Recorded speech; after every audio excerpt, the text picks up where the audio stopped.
നമസ്കാരം. എന്താണ് വാസ്തവം? ഈ പ്രോഗ്രാമിന്റെ പുതിയ എപ്പിസോഡിലേക്ക് എല്ലാ പ്രിയ പ്രേക്ഷകർക്കും സ്വാഗതം. ഇസ്രായേൽ ഹമാസ് സംഘർഷം അതിരൂക്ഷമായി തുടർന്നുകൊണ്ടിരിക്കുന്നു.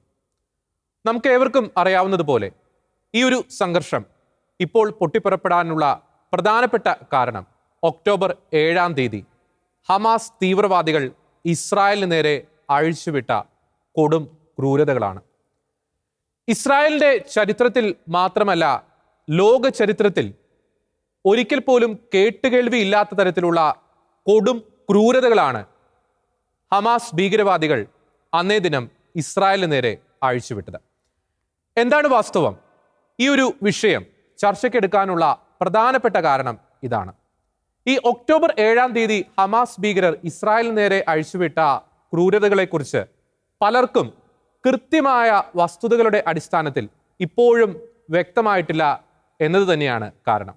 അതിന്റെ പ്രധാനപ്പെട്ട ഒരു കാരണം ഇതാണ്: കേരളത്തിലെ പല മാധ്യമങ്ങളും ഹമാസ് ഭീകരരെ പോരാളികൾ എന്ന് വിശേഷിപ്പിക്കുവാൻ വെമ്പൽ കൊള്ളുന്നു. അവരുടെ ചെയ്തികളെ വെള്ളപൂശുവാനുള്ള ശ്രമങ്ങൾ നടക്കുന്നു. ഇവർ ചെയ്ത ആ ഒരു ചെയ്തികളുടെ ആ ഒരു കൃത്യതയോടുകൂടിയുള്ള റിപ്പോർട്ടിംഗ് പലരും അവഗണിക്കുന്നു. അതുകൊണ്ട് തന്നെയാണ് ആ ഭീകരർ ഇസ്രായേലിന് നേരെ അഴിച്ചുവിട്ട ആ കൊടും ക്രൂരതയുടെ വാസ്തവം പ്രേക്ഷകരിലേക്ക് എത്തിക്കുവാൻ ഈ വിഷയം ഞങ്ങൾ സെലക്ട് ചെയ്തിരിക്കുന്നത്. ആദ്യമേ തന്നെ ഒരു കാര്യം പറഞ്ഞുകൊള്ളട്ടെ.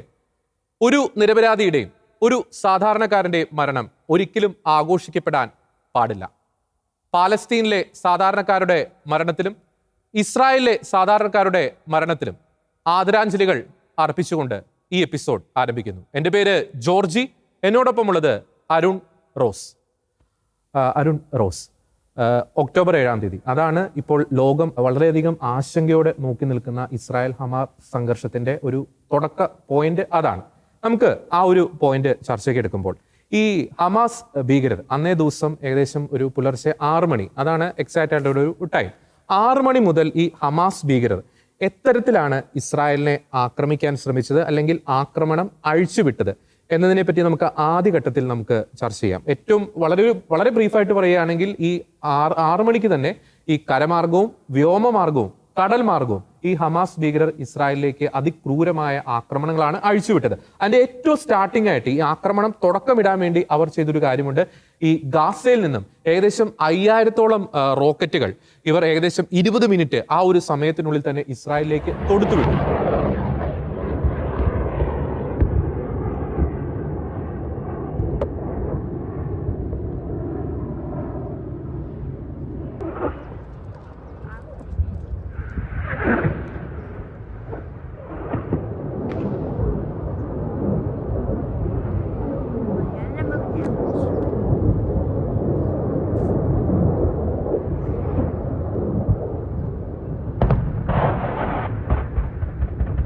അതവരൊരു മറയാക്കി സ്വീകരിച്ചുകൊണ്ട് ഈ ഗാസ അതിർത്തിയിലുള്ള ആ ഒരു വേലി പൊളിക്കുന്നു. അതിൽ കൂടി അവർ നുഴഞ്ഞു കയറുന്നു. ഒപ്പം തന്നെ കടൽമാർഗവും വ്യോമമാർഗവും അവർ ഇസ്രായേലിലേക്ക് എരിച്ചു കയറുന്നു. പ്രത്യേകിച്ച് ഈ ദൃശ്യങ്ങളിൽ കാണുന്നത് ഈ ആദ്യഘട്ടത്തിൽ ഈ ഹമാസ് ഭീകരർ ഇസ്രായേലിലേക്ക് തൊടുത്തുവിട്ട റോക്കറ്റ് മൂലം ഉണ്ടായ നാശനഷ്ടങ്ങൾ. അവിടെ ചില ഇടങ്ങളിൽ, പ്രത്യേകിച്ച് തെക്കൻ ഇസ്രായേലിന്റെ ചില മേഖലകളിലൊക്കെ കെട്ടിടങ്ങൾക്ക് നാശനഷ്ടം സംഭവിക്കുന്നു. അഗ്നിസേന ഉദ്യോഗസ്ഥർ ആ തീ അണയ്ക്കുന്ന ദൃശ്യങ്ങളാണ് നമുക്ക് കാണുന്നത്. ഈ ഒരു കാര്യം അവിടെ നടന്നുകൊണ്ടിരിക്കുമ്പോൾ തന്നെ ഇപ്പോൾ ഗാസ അതിർത്തിയിലേക്ക് നമുക്കൊന്ന് പോകാം. പ്രത്യേകിച്ച് ഈ ഗാസ, നമുക്കറിയാം, ഈ ഗാസ മുനമ്പ് ഈ ഗാസയും ഇസ്രായേലിനും തമ്മിൽ വേർതിരിക്കുന്ന ഒരു 40 കിലോമീറ്റർ ഒരു ബോർഡർ ഉണ്ട്. അവിടെ ഇസ്രായേൽ വളരെ ഒരു സ്മാർട്ട് ഫെൻസിങ് ടെക്നോളജി ഉപയോഗിച്ച് വളരെ കുറ്റമറ്റ ഒരു കാര്യക്ഷമമായിട്ടുള്ള ഒരു പ്രതിരോധ സംവിധാനം അവിടെ തീർത്തിരുന്നു. പക്ഷേ ഈ ഫെൻസിനെയൊക്കെ മറികടന്നുകൊണ്ട് ഈ ഒരു ഘട്ടത്തിൽ ഹമാസ് ഭീകരർ ഇസ്രായേലിലേക്ക് എരച്ചു കയറുന്നുണ്ട്. അതിന്റെ വീഡിയോ ദൃശ്യങ്ങൾ നമുക്കൊന്ന് നോക്കാം. ഈ ദൃശ്യങ്ങളിൽ വളരെ വ്യക്തമാണ്, ഈ ഹമാസ് ഭീകരർ വളരെ കാൽക്കുലേറ്റഡ് ആയിട്ട്, വളരെ പ്ലാൻഡ് ആയിട്ട് തന്നെയാണ് ഇസ്രായേലിലേക്ക് നുഴഞ്ഞു കയറിയത്.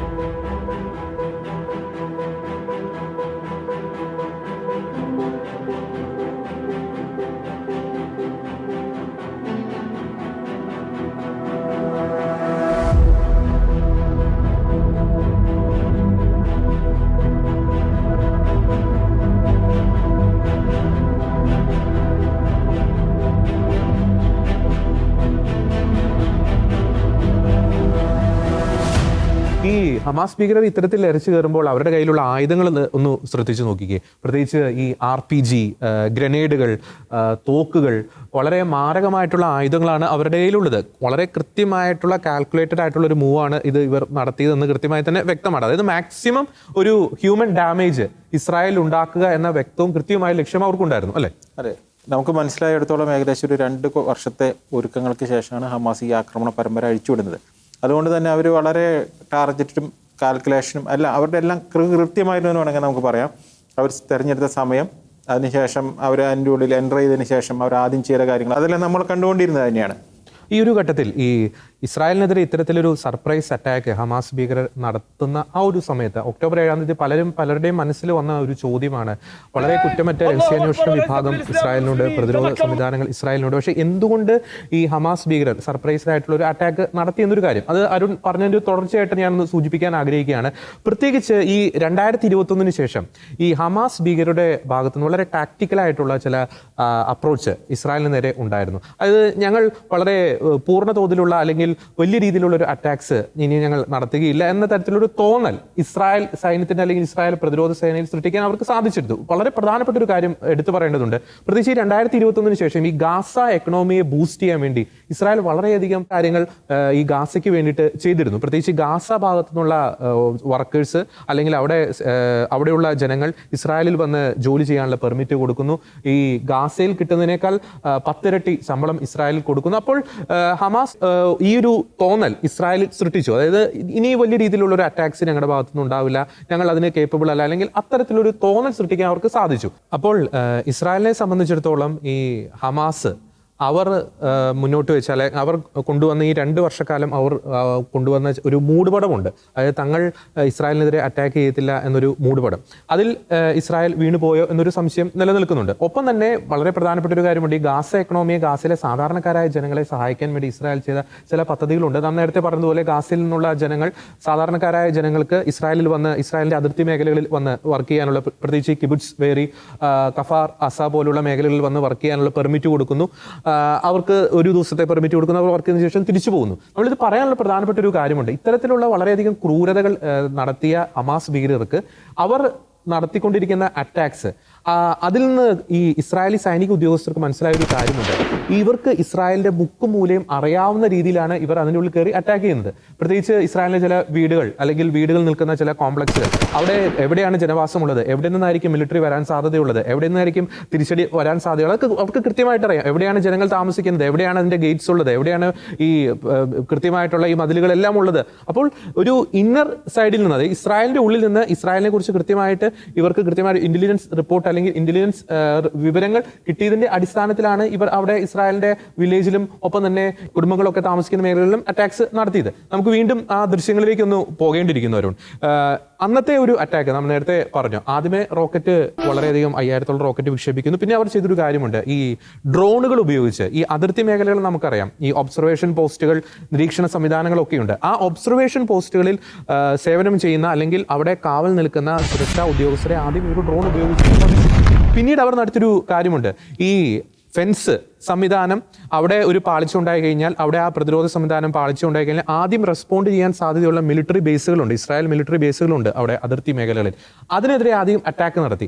അപ്പോൾ കുറേ സമയത്തേക്കെങ്കിലും ഇസ്രായേലിന്റെ ഭാഗത്തുനിന്ന് അല്ലെങ്കിൽ അതിർത്തി മേഖലകളിൽ നിന്ന് ഒരു പ്രതിരോധം ഉണ്ടാകാത്ത തരത്തിലുള്ള ഒരു അറ്റാക്കാണ് അവർ നടത്തിയത്. നമുക്ക് ചില ദൃശ്യങ്ങളൊന്നും നമുക്ക് നോക്കാം. പ്രത്യേകിച്ച് ഇപ്പോൾ നമുക്ക് കാണാൻ സാധിക്കും, ഈ ഡ്രോൺ ഉപയോഗിച്ച് അവർ ഇസ്രായേലിന്റെ നിരീക്ഷണ പോസ്റ്റുകളിലേക്കൊക്കെ അറ്റാക്ക് നടത്തുന്ന ദൃശ്യങ്ങളുണ്ട്. അവരുടെ കാൽക്കുലേറ്റഡ് ആയിട്ട് ആയിരങ്ങളാണ് എരച്ചു കയറിയത് ആ ഒരു സമയത്ത്, ആ ഒരു രാവിലെ സമയത്ത് എരച്ചു കയറിയത്. പിന്നീട് റോസ്, നമുക്ക് ഈ അതിർത്തി മേഖലകളിലെ ഈ തെരുവുകളിലേക്കൊക്കെ ചെന്ന് കഴിഞ്ഞപ്പോൾ അവർ ചെയ്ത ചില ക്രൂരതകളുണ്ട്, അല്ലേ? നമ്മൾ പല ഒക്ടോബർ 7 മുതൽ ഇതുമായി ബന്ധപ്പെട്ട് പല പ്രധാനപ്പെട്ട ന്യൂസുകളും റോസ് റിപ്പോർട്ട് ചെയ്തു. അപ്പോൾ അതുമായി ബന്ധപ്പെട്ട് നമുക്ക് വളരെ കരളലിയിക്കുന്ന, മനുഷ്യ മനസാക്ഷിയെ മരവിപ്പിക്കുന്ന ചില ദൃശ്യങ്ങൾ നമുക്ക് കാണാൻ സാധിച്ചു, അല്ലേ? ഷെക്കീന ന്യൂസിന്റെ ആരംഭം തൊട്ട് ഷെക്കീന ന്യൂസിൽ പ്രവർത്തിക്കുന്ന ഒരു വ്യക്തി എന്ന നിലയിൽ പല ന്യൂസുകളും ഞാൻ ഇതിനോടകം തന്നെ നമ്മൾ പരിചിതമായി കഴിഞ്ഞു. ഇതുപോലത്തെ ക്രൂരതയുടെ പല വാർത്തകളും, IS പല ക്രൈസ്തവരെ വധിക്കുന്നു, കഴുത്തറക്കുന്നു, വെടിവെക്കുന്നു, ഇങ്ങനത്തെ പല വാർത്തകളും നമ്മൾ കേട്ടിട്ടുമുണ്ട്, കണ്ടിട്ടുമുണ്ട്. അതിൻ്റെ വീഡിയോ ദൃശ്യങ്ങൾ നമ്മൾ കണ്ടിട്ടുണ്ട്. പക്ഷേ ഈ ഒക്ടോബർ 7 മുതൽ ഇന്ന് വരെ ഈ ദിവസം വരെ ഇന്ന് വരെയുള്ള സമയങ്ങളിൽ വന്നുകൊണ്ടിരിക്കുന്ന ഓരോ വീഡിയോകളും സാധാരണക്കാരായ മനുഷ്യരെ, കുഞ്ഞുങ്ങൾ മുതൽ വൃദ്ധരായവർ വരെ, ദിവസങ്ങൾ പ്രായമുള്ള പിറന്നു വീണ കുഞ്ഞു മുതൽ പ്രായമായ വൃദ്ധരായവർ വരെയുള്ള മനുഷ്യരെ നിഷ്കരുണം വധിക്കുകയാണ്. വഴി കൂടി നടന്നു പോകുന്നവരെ വധിക്കുന്നു. റോഡുകളൊക്കെ മൃതശരീരങ്ങൾ കൊണ്ട് മൃതശരീരങ്ങൾ ചിതറി കിടക്കുന്ന കാഴ്ചകൾ, അതുപോലെ ശാരീരിക അവശതകൾ നേരിടുന്ന കുട്ടികളെ ഈ കഴിഞ്ഞ ദിവസം കണ്ട വാർത്തയിൽ നമ്മൾ കണ്ടു. ഓട്ടിസം ബാധിച്ച കുഞ്ഞിനെയും ആ കുഞ്ഞിന്റെ മുത്തശ്ശിയും ഒക്കെ നിഷ്കരുണം ബാധിക്കുകയാണ്. ഒരു രീതിയിലും ന്യായീകരിക്കാനാവാത്ത, ഒരു രീതിയിലും നീതീകരിക്കാനാവാത്ത നിഷ്ഠൂരമായ കൊലപാതകങ്ങളാണ് ഇവർ നടത്തിക്കൊണ്ടിരിക്കുന്നത് ഹമാസ്. ഇവിടെ റോസ് പറഞ്ഞപ്പോൾ ഒരു കാര്യം ഓർക്കുകയാണ്. IS-ന്റെ ഒക്കെ ക്രൂരതയുടെ കുറേ വീഡിയോകൾ നമ്മൾ കണ്ടിട്ടുണ്ട്. 2014 ശേഷമുള്ള IS-ന്റെ പ്രൊപ്പഗാൻഡ വീഡിയോകളെല്ലാം നമ്മൾ പലവട്ടം കണ്ടിട്ടുള്ളതാണ്. പക്ഷേ ആ വീഡിയോകളിൽ നിന്ന് വ്യത്യസ്തമാക്കുന്നത് റോസ് നേരത്തെ പറഞ്ഞൊരു കാര്യമാണ്. അതായത് IS-ന്റെ വീഡിയോകൾ പലപ്പോഴും കാണുന്നത് ഒരു യുവാക്കളോ അല്ലെങ്കിൽ ഏകദേശം ആ ഒരു പ്രായത്തിലുള്ള വ്യക്തികളെയാണ്. അത് ചിലപ്പോൾ പട്ടാളക്കാരാവാം, ചിലപ്പോൾ അന്യമനസ്സരെ.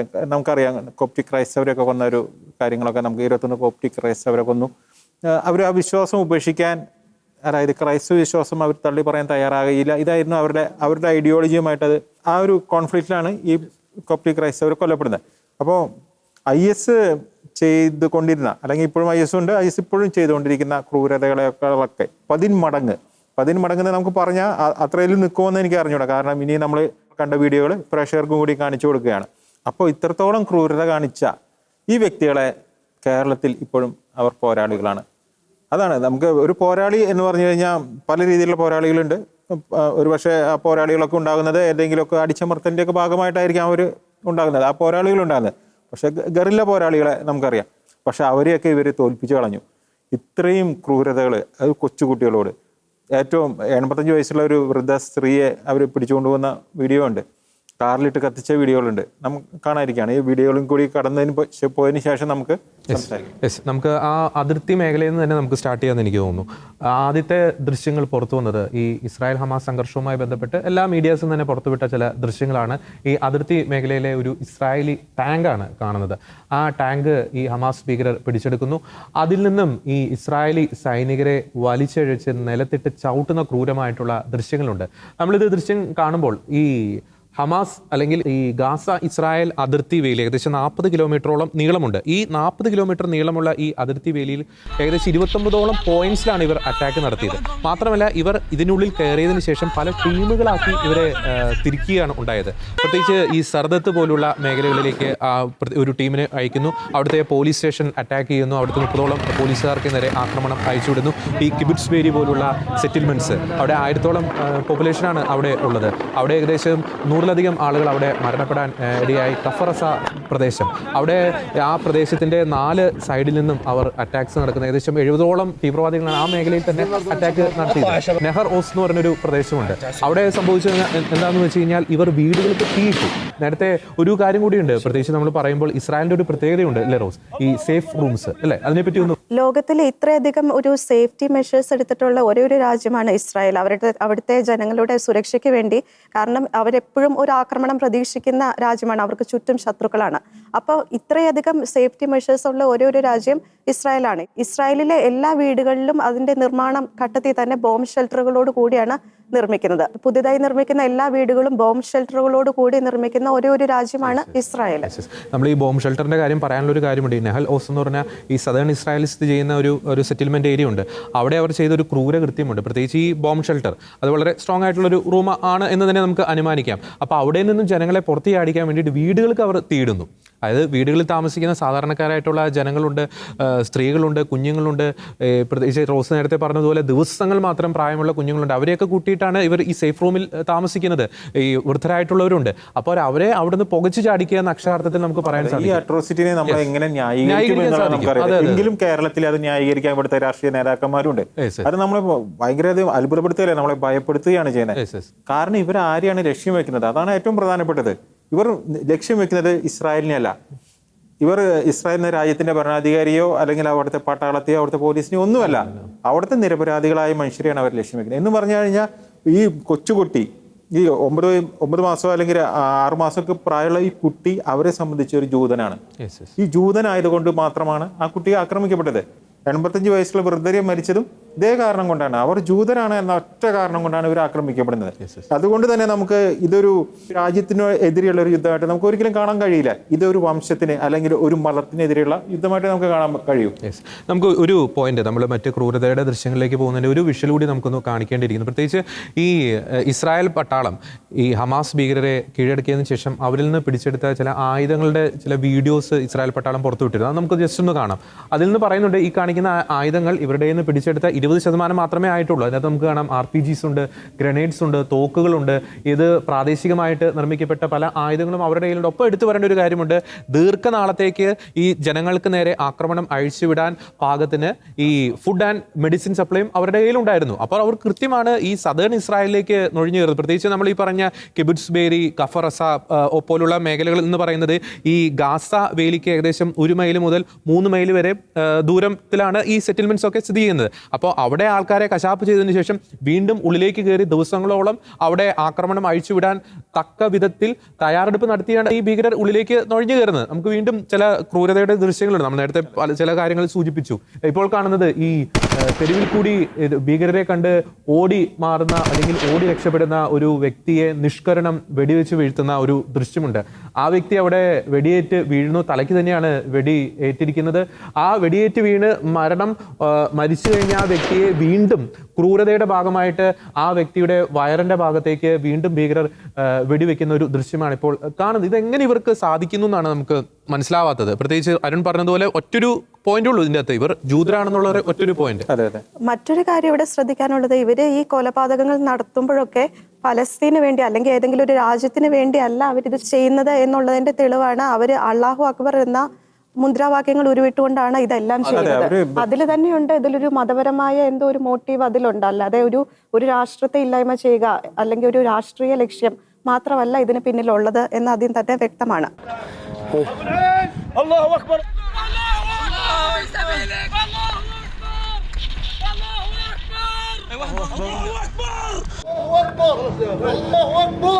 തക്ബീർ വിളികളോടുകൂടിയാണ് ഇവർ കൊലപാതകങ്ങൾ നടത്തുന്നത്. ഇവരൊരിക്കലും പലസ്തീൻ്റെ പേര് പറയുന്നില്ല. ഒരു വീഡിയോയിലും നമ്മൾ പലസ്തീൻ്റെ പേര് പറയുന്നത് കണ്ടില്ല. എല്ലാ കൊലപാതകങ്ങളിലും കൊലപാതകത്തെ ആഘോഷിക്കുന്ന വീഡിയോകളിലെല്ലാം ഉള്ളത് അവരുടെ ദൈവത്തെ വിളിച്ചിട്ടുള്ള ആ ഒരു കരഘോഷങ്ങളാണ് നമ്മൾ കാണാൻ കഴിയുന്നത്. അത് കറക്റ്റാണ്. കാരണം ഒരു മുദ്രാവാക്യത്തിലും വിക്ടറി ടു പാലസ്തീൻ അല്ലെങ്കിൽ വിക്ടറി ടു ഹമാസ് എന്നല്ല പറയുന്നത്.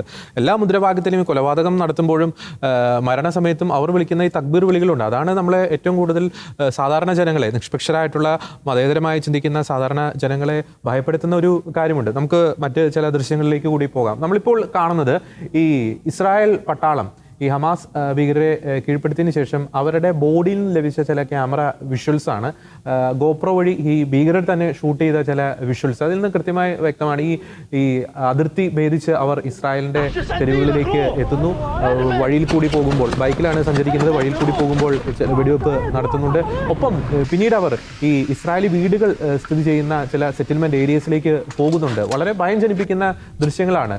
ഈ ഭീകരർ വന്നതിന് ശേഷം അവിടെ സൈറൺ മുഴങ്ങുന്നുണ്ട്. അതിന്റെ അടിസ്ഥാനത്തിൽ പലരും സേഫ്റ്റി ബങ്കറിലൊക്കെ ഒളിക്കാൻ സാധിക്കാത്ത ചിലരെയൊക്കെ ഇപ്പോൾ വീടുകളിൽ നിന്നുള്ള ദൃശ്യങ്ങൾ നമുക്ക് ദൃശ്യങ്ങൾ പൂർണ്ണ തോതിൽ കാണിക്കാൻ നമുക്ക് ചില പരിമിതികളുണ്ട്. കാരണം നമ്മുടെ പ്രേക്ഷകർ, കൊച്ചുകുട്ടികൾ ഉൾപ്പെടെയുള്ളവർ നമ്മുടെ പ്രേക്ഷകരായതുകൊണ്ട് തന്നെ ഈ കൊലപ്പെടുത്തുന്ന ക്രൂരമായ ദൃശ്യങ്ങൾ കാണിക്കാൻ നമുക്ക് പരിമിതിയുണ്ട്. അതുകൊണ്ട് തന്നെ ബ്ലർ ചെയ്തിട്ടാണ് നമ്മൾ പല വിഷ്വൽസും കാണിക്കുന്നത്. പക്ഷേ അതിന്റെ റോ ഫൂട്ടേജിൽ നിന്ന് കൃത്യമായി വ്യക്തമാണ് ഇവർ വീടുകൾ തോറും അവർ തോക്കുമായി പോകുന്നു. അപ്പോൾ വീടിന്റെ ഉള്ളിൽ നിന്ന് എന്തെങ്കിലും ഒരു അനക്കം അല്ലെങ്കിൽ ഒരു മനുഷ്യജീവന്റെ എന്തെങ്കിലും ഒരു ചലനം അവർക്ക് ദൃശ്യമായാൽ ഉടനെ അതിന് നേരെ വെടിവെക്കുന്ന ചില ദൃശ്യങ്ങളുണ്ട്. അപ്പോൾ കണ്ണിൽ കണ്ട മനുഷ്യരെയൊക്കെ അവർ വെടിവെച്ച് വീഴ്ത്തുന്നു, വളർത്തു നായ്ക്കളെ വെടിവെച്ച് വീഴ്ത്തുന്നു, കൊടും ക്രൂരത കാണിക്കുന്ന ദൃശ്യങ്ങളാണ്. പിന്നീട് ഈ ബോഡി ക്യാമറ ആരുടെ ബോഡിയിലാണോ ഘടിപ്പിച്ചിരിക്കുന്നത് ആ ഭീകരനെ ഇസ്രായേൽ പോലീസ് അല്ലെങ്കിൽ ഇസ്രായേൽ പ്രതിരോധ സേന വെടിവെച്ച് വീഴ്ത്തുന്നുണ്ട്. യെസ്, അതാണ് കണ്ടത്. അപ്പോൾ ഒരു തരത്തിലും നമുക്ക് അരുൺ പറഞ്ഞതുപോലെ ഒരു തരത്തിലും ന്യായീകരിക്കാൻ സാധിക്കില്ല. ഇപ്പോൾ റോസ്, നമുക്കറിയാം ഈ ഷെക്കേന ന്യൂസിന്റെ തുടക്കം മുതൽ ഈ പ്രത്യേകിച്ച് ക്രൈസ്തവ പീഡനവുമായി ബന്ധപ്പെട്ട ആ ഒരു ഡെസ്ക് കൈകാര്യം ചെയ്യുമ്പോൾ ഇത്തരത്തിൽ ക്രൂരമായിട്ടുള്ള ഏതെങ്കിലും ചെയ്തികൾ മുൻപ് ശ്രദ്ധയിൽപ്പെട്ടിട്ടുണ്ടോ? ഇല്ലേ, വളരെ അതിക്രൂരമായിട്ടുള്ള കാര്യങ്ങളല്ലേ നമ്മളിപ്പോൾ ദൃശ്യങ്ങളിലൊക്കെ കാണുന്നത്, അല്ലേ? തീർച്ചയായും അതെ. ഒക്ടോബർ 7 മുതൽ ഈ നിമിഷം വരെ വിവിധ തരത്തിലുള്ള ക്രൂരതയുടെ, മനുഷ്യത്വം തൊട്ടു തീണ്ടാത്ത വാർത്തകളാണ് പുറത്തു വന്നുകൊണ്ടിരിക്കുന്നത്. അതിന്റെ ദൃശ്യങ്ങളൊന്നും കണ്ടിരിക്കാൻ പോലും സാധിക്കാത്ത രീതിയിലുള്ള വാർത്തകളാണ് പുറത്തു വന്നുകൊണ്ടിരിക്കുന്നത്. ഇതിനു മുൻപും IS തീവ്രവാദികളുടെ ഇത്തരത്തിലുള്ള അല്ലെങ്കിൽ ഇതിന് സമാനമായ പല വീഡിയോകളും പുറത്തു വന്നിരുന്നു. ക്രൈസ്തവരുടെ തലയറുക്കുക, അവരെ വെടിവെച്ച് കൊല്ലുക, കൊച്ചുകുട്ടികളെ കൊണ്ട് ക്രൈസ്തവരെ വെടിവെപ്പിച്ചു കൊല്ലുക, അവർ വിശ്വാസം എന്നാൽ ആ വീഡിയോകളൊക്കെ അവർ ക്രൈസ്തവ വിശ്വാസം ത്യജിക്കാത്തതിന്റെ പേരിൽ അത് അവരുടെ ഒരു പ്രൊപ്പഗാൻഡയായിട്ട് അവരെ വെടിവെച്ച് കൊല്ലുന്നു. അതായിരുന്നു അതിന് പിന്നിലുള്ള മോട്ടീവ്. പക്ഷെ ഇവിടെ നമ്മൾ കാണുന്നത് നിർദ്ദയം, നിഷ്കരുണം, കാണുന്ന എല്ലാവരെയും വെടിവെച്ച് വീഴ്ത്തുക, പ്രായം നോക്കാതെ അവര് സ്ത്രീ പുരുഷ ഭേദമെന്നേ, വൃദ്ധരെന്നോ കൊച്ചുകുട്ടികളെന്നോ ഒന്നും നോക്കാതെ കാണുന്നവരെയൊക്കെ വെടിവെച്ച് കൊല്ലുന്ന ഒരു പ്രവണത, അതാണ് ഇപ്പോൾ നമ്മൾ കണ്ടുകൊണ്ടിരിക്കുന്നത്. ഇപ്പോൾ നാം കാണുന്നത് ഈ കൊച്ചു കുട്ടികളെ വെടിവെച്ചിട്ട റൂമുകളാണ്. ആ കുട്ടികളുടെ റൂമിൽ കാണുന്ന രക്തക്കറകൾ, ഇതെല്ലാം കാണുമ്പോൾ നമുക്ക് കണ്ടുകൊണ്ടിരിക്കാൻ പോലും പറ്റുന്നില്ല. അത്രയും ക്രൂരതയാണ് ഈ കുട്ടികളോട് കാണിച്ചത്. പിന്നീട് ഈ കുട്ടികളുടെ ചില ഫോട്ടോസും ഇസ്രായേൽ പുറത്തുവിട്ടിരുന്നു. ആ വീഡിയോകളും ആ ഫോട്ടോസും നമുക്കൊന്ന് കാണാം. അതുപോലെ തന്നെ ഈ കത്തിക്കരിഞ്ഞെടുക്കുന്ന മൃതദേഹങ്ങൾ ഇപ്പോൾ കൊച്ചുകുട്ടികളുടെയാണ്, വളരെ ചെറിയ പ്രായത്തിലുള്ള കുട്ടികളുടെ മൃതദേഹങ്ങളാണ്. കത്തിക്കരിഞ്ഞ് കിടക്കുന്ന മൃതദേഹങ്ങളിൽ കയ്യേതാ കാലേതാ ശരീരഭാഗങ്ങളൊന്നും തിരിച്ചറിയാൻ പോലും പറ്റാത്ത അവസ്ഥയിലാണ് ആ ദൃശ്യങ്ങളുള്ളത്. ഏകദേശം 40 കുട്ടികൾ, 40-ലേറെ കുട്ടികളുണ്ടെന്നാണ് അവർ പറയുന്നത്. പക്ഷെ 40 എണ്ണമാണ്, 40 കുട്ടികളുടെ മൃതശരീരങ്ങളാണ് ഇവർക്ക് തിരിച്ചറിയാവുന്ന, അല്ലെങ്കിൽ ഇവർക്ക് കണ്ടെടുക്കാൻ കഴിഞ്ഞത്. മറ്റൊരു കാര്യം കൂടിയുണ്ട്. ഈ എല്ലാ ദൃശ്യങ്ങളിലും ഈ ഭീകരർ ചെയ്ത ഒരു പ്രധാനപ്പെട്ട ഒരു ടാക്ടിക്സ് ഉണ്ട്. ഈ വാഹനങ്ങൾ, വീടിൻ്റെ ഫ്രണ്ടിൽ കിടക്കുന്ന വാഹനങ്ങൾ അല്ലെങ്കിൽ തെരുവിൽ കിടക്കുന്ന വാഹനങ്ങൾ ആദ്യം അവർ ഡാമേജ് വരുത്തുന്നു. അതായത് വാഹനത്തിന് നേരെ നിറയൊഴിക്കുന്ന ചില ഒരു ദൃശ്യം നമുക്ക് ലഭ്യമാണ്. നേരത്തെ നമ്മൾ കാണിച്ച ബോഡി ക്യാമറയിൽ വന്ന ഒരു ദൃശ്യത്തിൽ വ്യക്തമാണ്. ഈ വീടിൻ്റെ കാർപോർച്ചിൽ കിടക്കുന്ന വാഹനത്തിൻ്റെ ടയറിന് നേരെ വെടിവെക്കുന്നു, വാഹനം ഒരു ഡാമേജ് വരുത്തുന്നു. അപ്പോൾ അതിൻ്റെ ഒരു ലക്ഷ്യം ഇതാണ്, അതായത് വാഹനം വഴി ഇവർ ഈ സാധാരണക്കാർ ഒരിക്കലും രക്ഷപ്പെടാൻ പാടില്ല. ഈ നോവ മ്യൂസിക് ഫെസ്റ്റിവൽ ആ ഒരു പാർക്കിംഗ് ലോട്ടിലെ ദൃശ്യങ്ങൾ, ഈ ഒരു ഡ്രോൺ ഫൂട്ടേജ് നമുക്ക് ലഭ്യമായിട്ടുണ്ട്. ജസ്റ്റ് അതുകൂടി ഒന്ന് നമുക്ക് കാണാം. ആ ദൃശ്യങ്ങൾ വ്യക്തമാണ്. 100 കണക്കിന് കാറുകളാണ് ഇവർ കത്തിച്ചു കളഞ്ഞിരിക്കുന്നത്. അതിനകത്ത് അവർക്ക് ഒരേ ഒരു കാര്യമാണ് അവർ ലക്ഷ്യം വെച്ചത്, ആ മ്യൂസിക് ഫെസ്റ്റിവലിൽ നിന്നും ആളുകൾ ഈ വാഹനം വഴി രക്ഷപ്പെടരുത്. അതുകൊണ്ട് തന്നെ വാഹനങ്ങളിൽ നേരെ കൃത്യമായിട്ടുള്ള ഡാമേജ് വരുത്തി. നമ്മൾ ഈ ഡിസ്കഷന്റെ സ്റ്റാർട്ടിംഗ് പോയിന്റിൽ ഒരു കാര്യം പറയാൻ വിട്ടുപോയി. അതായത് ഈ ഒക്ടോബർ 7 ഇവരെ സംബന്ധിച്ചിടത്തോളം വളരെ ഒരു ഹോളി ഡേ ആണ്. വളരെ സാബത്ത് ആചരിക്കുന്ന ആ സാബത്തിന് തന്നെ വളരെ ഒരു പ്രത്യേകതയുണ്ട്. അത് സംജത്തോറ ആ ദിവസമായിരുന്നു.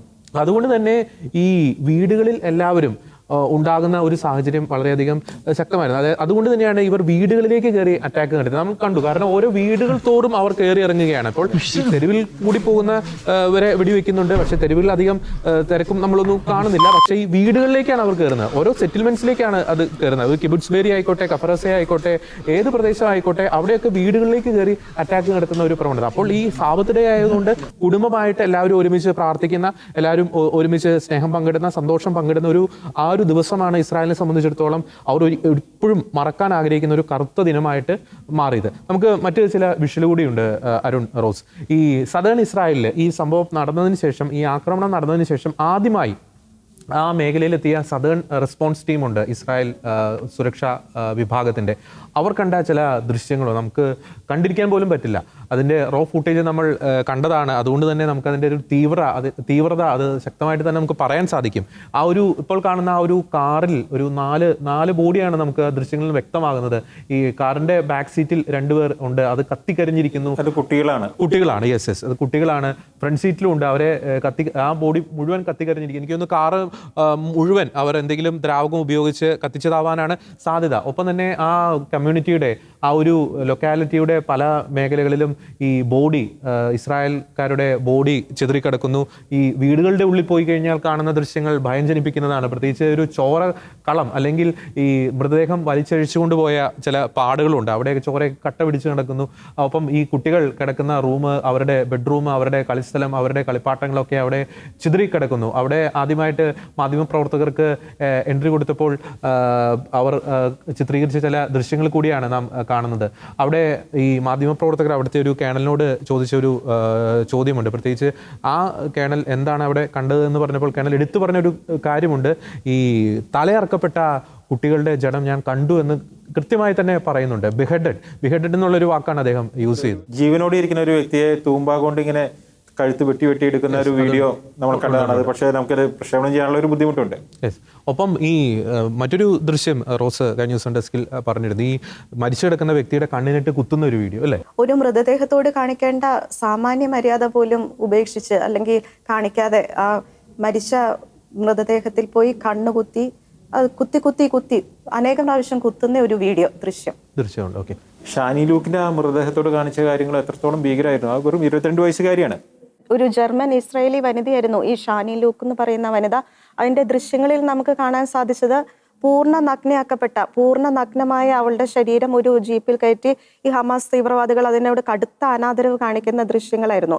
അതിനെ ചവിട്ടുക, തുപ്പുക, കൊച്ചുകുട്ടികൾ പോലും ആ മൃതദേഹത്തോട് അനാദരവ് കാണിക്കുന്നതായിട്ടാണ് വീഡിയോയിൽ നമുക്ക് കാണാൻ സാധിച്ചത്.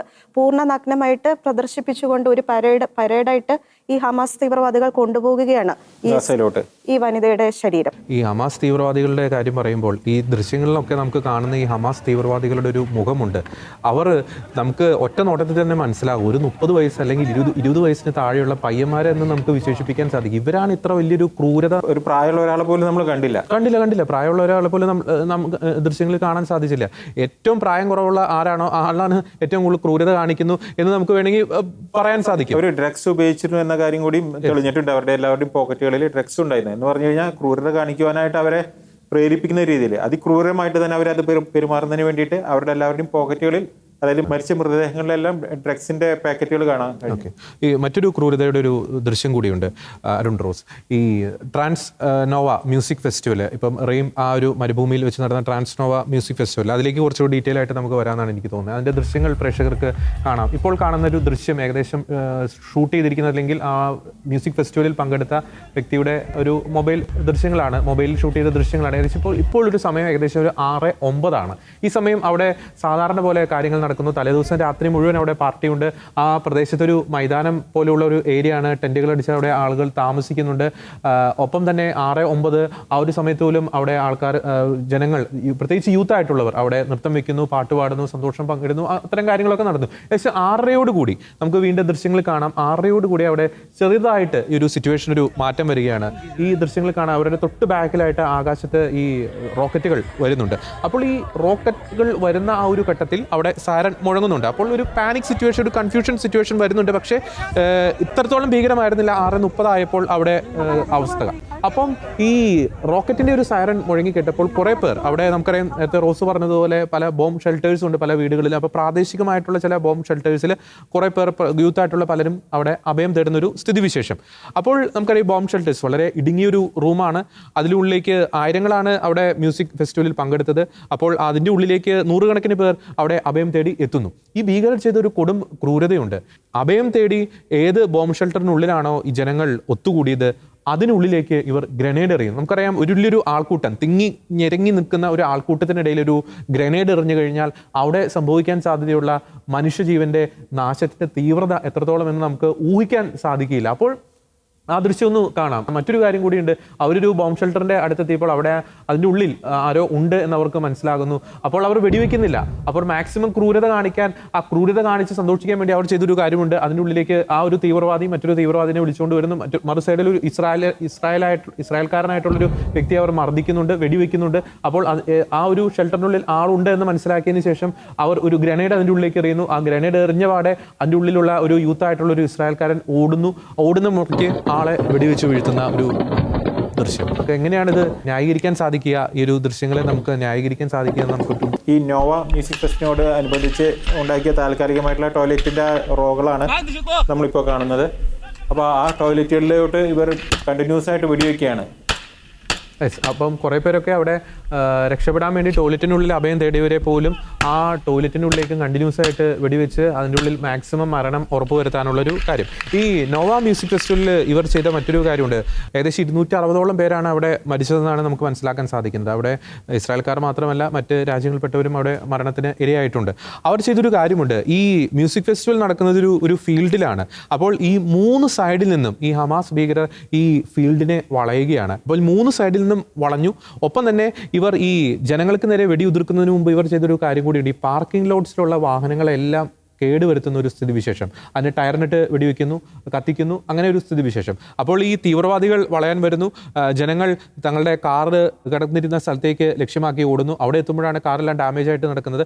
അപ്പോൾ ജനങ്ങളെല്ലാം ഒറ്റ ഒരു പോയിന്റിലേക്കാണ് പോകുന്നത്. അപ്പോൾ വഴിയിലൂടെ അവർക്ക് ഓടാൻ കഴിയുന്നു. ചുറ്റി വളഞ്ഞിരിക്കുകയാണ്. അപ്പോൾ അങ്ങനെ ഓടുമ്പോൾ കൃത്യമായി തന്നെ അവരെ വെടിവെച്ച് വീഴ്ത്താം. നമ്മൾ ചില ഗെയിമുകളിലും അല്ലെങ്കിൽ ചില ഇംഗ്ലീഷ് മൂവിയിലും ഒക്കെ കാണുന്ന പോലെ ഇങ്ങനെ അതിക്രൂരമായി ഇങ്ങനെ വെടിവെച്ച് വീഴ്ത്തുന്ന ഒരു സ്ഥിതിവിശേഷം. ജനങ്ങൾ ഓടുന്നുണ്ട്, അവരുടെ ഓടുന്ന വ്യക്തികളുടെ സൈഡിലും ഒക്കെ ജനങ്ങൾ യൂത്തായിട്ടുള്ളവർ മരിച്ചു വീഴുന്നുണ്ട്. പിന്നീട് അവർ റോട്ടിലെത്തുമ്പോഴും അവരവിടെ ഒരു വലിയൊരു തീവ്രവാദികൾ ബ്ലോക്കേഡ് സൃഷ്ടിക്കുന്നുണ്ട്.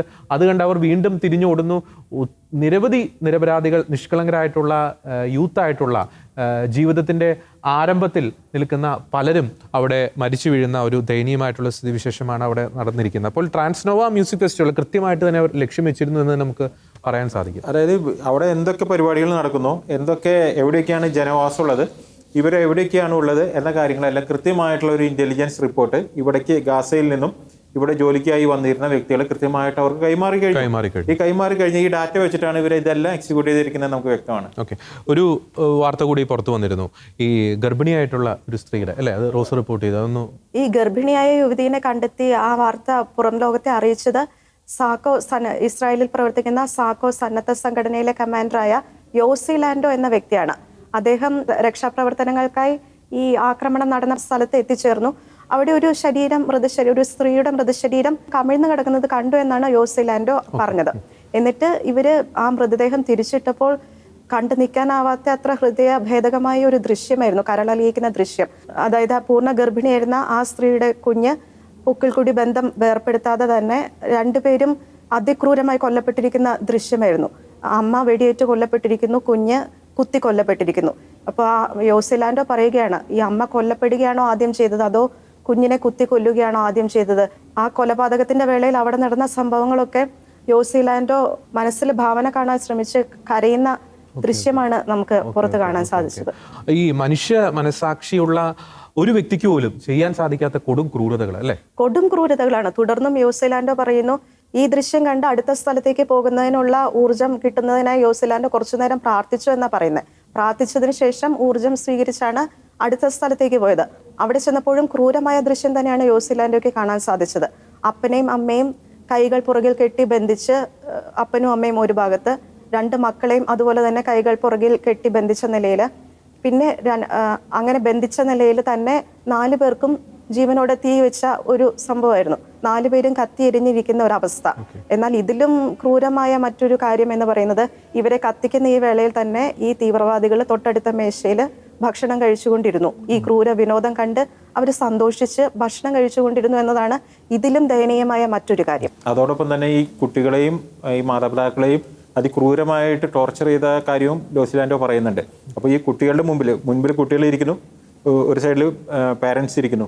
ഈ പാരൻസിൻ്റെ മുമ്പിൽ വെച്ചിട്ട് കുട്ടികളെ അതിക്രൂരമായിട്ട് ഉപദ്രവിച്ചിരിക്കുന്നു, കുട്ടികളുടെ മുമ്പിൽ വെച്ചിട്ട് പാരൻസിനെയും അതിക്രൂരമായിട്ട് ഉപദ്രവിച്ചിരുന്നു. ഇതെല്ലാം കഴിഞ്ഞിട്ടാണ് കത്തിക്കുന്നത്. അതുപോലെ തന്നെ തൊട്ടടുത്ത വീട്ടിലേക്ക് കയറി ചെന്നപ്പോൾ കണ്ട കാഴ്ച, ഒരൊറ്റ ബുള്ളറ്റ് കൊണ്ട് അമ്മയും കുഞ്ഞിനെയും തുളച്ചു കയറിയിരിക്കുന്ന ബുള്ളറ്റ് അവർ രണ്ടുപേരും മരിച്ചിങ്ങനെ ഇരിക്കുന്നതായിട്ടാണ് അടുത്ത വീട്ടിൽ കണ്ട കാഴ്ച.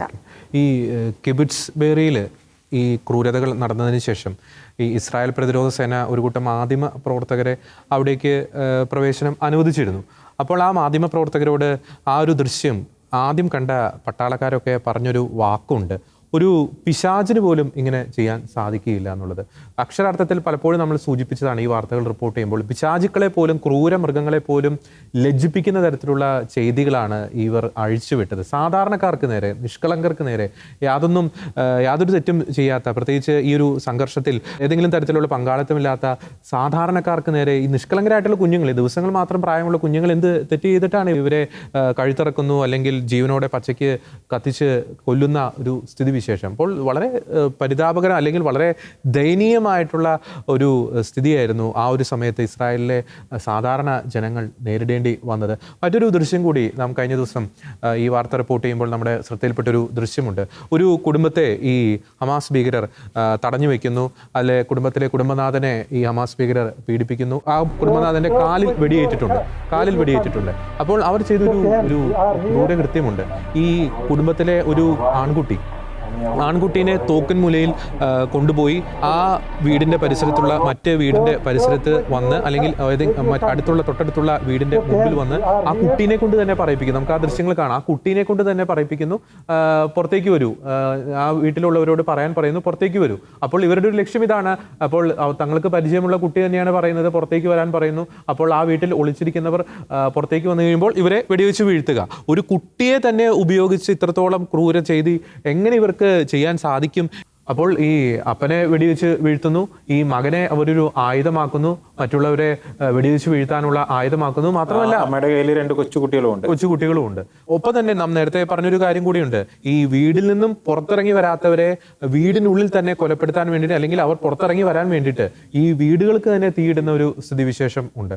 അപ്പോൾ ഒരു ലജ്ജിപ്പിക്കുന്ന, ഈ മനുഷ്യരെ ലജ്ജിപ്പിക്കുന്ന, മനുഷ്യ സമൂഹത്തെ ലജ്ജിപ്പിക്കുന്ന, മനുഷ്യവംശത്തെ തന്നെ ലജ്ജിപ്പിക്കുന്ന കൊടും ക്രൂരതകൾ ചെയ്യുന്ന ഇവരെ ന്യായീകരിക്കുവാൻ കേരളത്തിലും ഇവർക്ക് ഫാൻസ് ഉണ്ട് എന്ന് പറയുമ്പോൾ അത് കേരളത്തിന്റെ അവസ്ഥ പരിതാപകരം. അത് ഏതായാലും പേരല്ല, കേരളത്തിലെ രാഷ്ട്രീയ പാർട്ടികൾ ഒന്നടങ്കം ഹമാസിനെ അനുകൂലിക്കുന്നു എന്ന് പറയുമ്പോൾ അത് എത്രത്തോളം ഭീകരമായ ഒരു അവസ്ഥയാണ്. മാധ്യമങ്ങളും അവരുടെ ഭീകരതയെ ന്യായീകരിക്കാനുള്ള വഴികളാണ് ആലോചിക്കുന്നത്. അതായത് ഇസ്രായേലിന്റെ ഏതെങ്കിലും ഒരു പൊസിഷനിൽ ഇരിക്കുന്ന ഒരു വ്യക്തികളെ അല്ല ഇവർ കൊല്ലുന്നത്. പക്ഷെ അപ്പോഴും അവർ പറയുന്നു ഇതെല്ലാം ചെയ്യുന്നത് ഇസ്രായേൽ മുൻപ് ചെയ്തിട്ടുള്ള കാര്യങ്ങൾക്കുള്ള മറുപടിയായിട്ടാണ് ചെയ്യുന്നത് എന്ന് പറയുന്നത്. ഈ കൊച്ചുകുട്ടികളെ കൊല്ലുന്നത് ഇസ്രായേൽ മുമ്പ് കാണിച്ചിട്ടുള്ള അതിക്രമങ്ങൾക്കുള്ള മറുപടിയാണ്. അവർ ജനിച്ചിട്ട് പോലുമില്ല. അതെ, അതാണ് അതിൻ്റെ മറ്റൊരു വിരോധാഭാസം എന്ന് പറയുന്നത്. അപ്പോൾ ഇത്തരത്തിൽ വളരെ കൊടും ക്രൂരതകൾ അവർ അഴിച്ചുവിടുന്നു.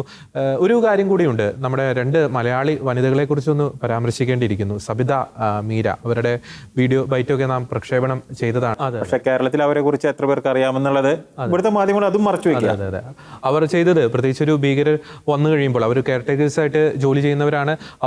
അവരുടെ തങ്ങൾ ജോലി ചെയ്യുന്ന ഭവനത്തിലേക്ക് ഭീകരർ വന്നപ്പോൾ ആ ഭീകരരെ അവർ ചെറുത്തു നിന്നു.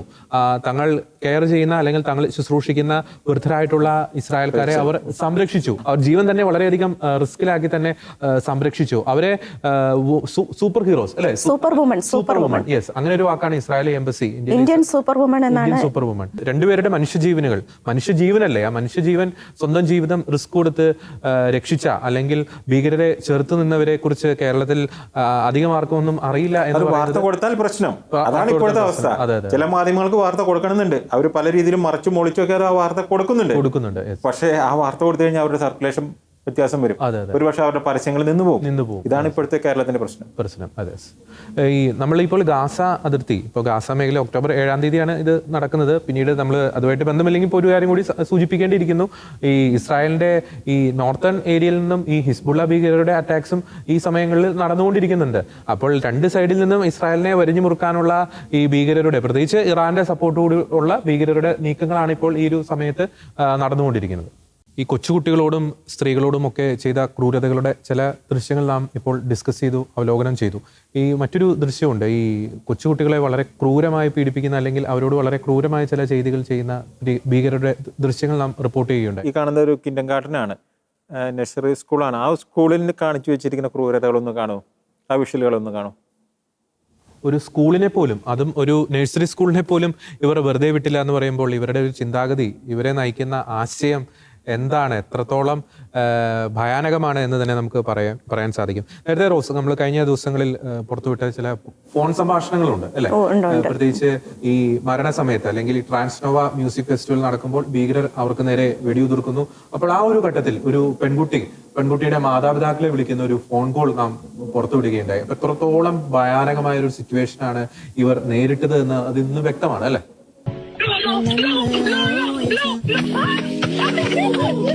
שמעון ירו לי ביד, שמעון אני מתה.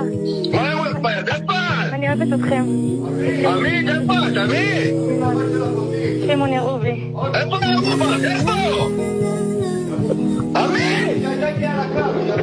ആ ഒരു ഫോൺ കോളിൽ നിന്നും വളരെ വ്യക്തമാണ്, നമ്മൾ ഡെസ്കിൽ ചർച്ച ചെയ്തു, പ്രത്യേകിച്ച് എത്രത്തോളം ഭയാനകമായിരിക്കും, എത്രത്തോളം ഒരു നിസ്സഹായാവസ്ഥയിലൂടെയാണ് ജനങ്ങൾ, യൂത്തായിട്ടുള്ള ജനങ്ങൾ കടന്നുപോയത് എന്നൊരു കാര്യം നാം ചർച്ച ചെയ്യുകയുണ്ടായി.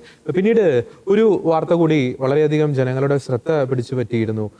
ഒരു വാർത്ത, അതായത് ഒരു പിതാവ് അല്ലെ, ഒരു പെൺകുട്ടിയുടെ പിതാവ് ഹമാസ് ബന്ദികളാക്കി ഗാസയിലേക്ക് കൊണ്ടുപോയ ഒരു പെൺകുട്ടിയുടെ പിതാവ് പറഞ്ഞൊരു കാര്യം, 8 വയസ്സുള്ള എമിലി എന്ന പെൺകുട്ടിയെ ഹമാസ് തീവ്രവാദികൾ തട്ടിക്കൊണ്ടുപോയി. ആ പെൺകുട്ടിയുടെ പിതാവ് ഇവൾ തട്ടിക്കൊണ്ടു പോകപ്പെട്ട ദിവസം മുതൽ ഇവളെ പറ്റിയുള്ള വാർത്തകൾക്കായി പ്രാർത്ഥിച്ച് കാത്തിരിക്കുകയാണ്. അപ്പോൾ ഇവളുടെ മരണവാർത്തയാണ് പിതാവിന് ലഭിക്കുന്നത്. അപ്പോൾ പിതാവ് അതിനോട് പ്രതികരിച്ചത് ഇപ്രകാരമാണ്: ഹമാസ് അവർ ബന്ദികളാക്കിയിരിക്കുന്നവരോട് ചെയ്യുന്ന ക്രൂരതകൾ വെച്ച് കണക്കിലെടുക്കുമ്പോൾ ഇപ്പോൾ മരണമാണ് ഇവളെപ്പറ്റി ലഭിക്കാവുന്ന ഏറ്റവും നല്ല സന്തോഷ വാർത്ത. കാരണം ജീവിച്ചിരിക്കുമ്പോൾ അവൾ അത്ര ക്രൂരമായി അവളോട് ഹമാസ് തീവ്രവാദികൾ പെരുമാറുമായിരുന്നു. അതുകൊണ്ട് ഇവളുടെ ഈ മരണ വാർത്തയെ ഏറ്റവും നല്ല സന്തോഷ വാർത്തയായി സ്വീകരിക്കുകയും അതിനെ ഓർത്ത് നന്ദി പറയുകയും ചെയ്യുന്ന പിതാവിന്റെ ദൃശ്യമാണ്. കരഞ്ഞുകൊണ്ട് ആ പിതാവ് പറയുന്നത് ഈ വാക്കുകളാണ്: She's dead. And I went, yes! I went, yes! And smiled. Because that is the best news of the possibilities that I knew. That was the best possibility that I was hoping for.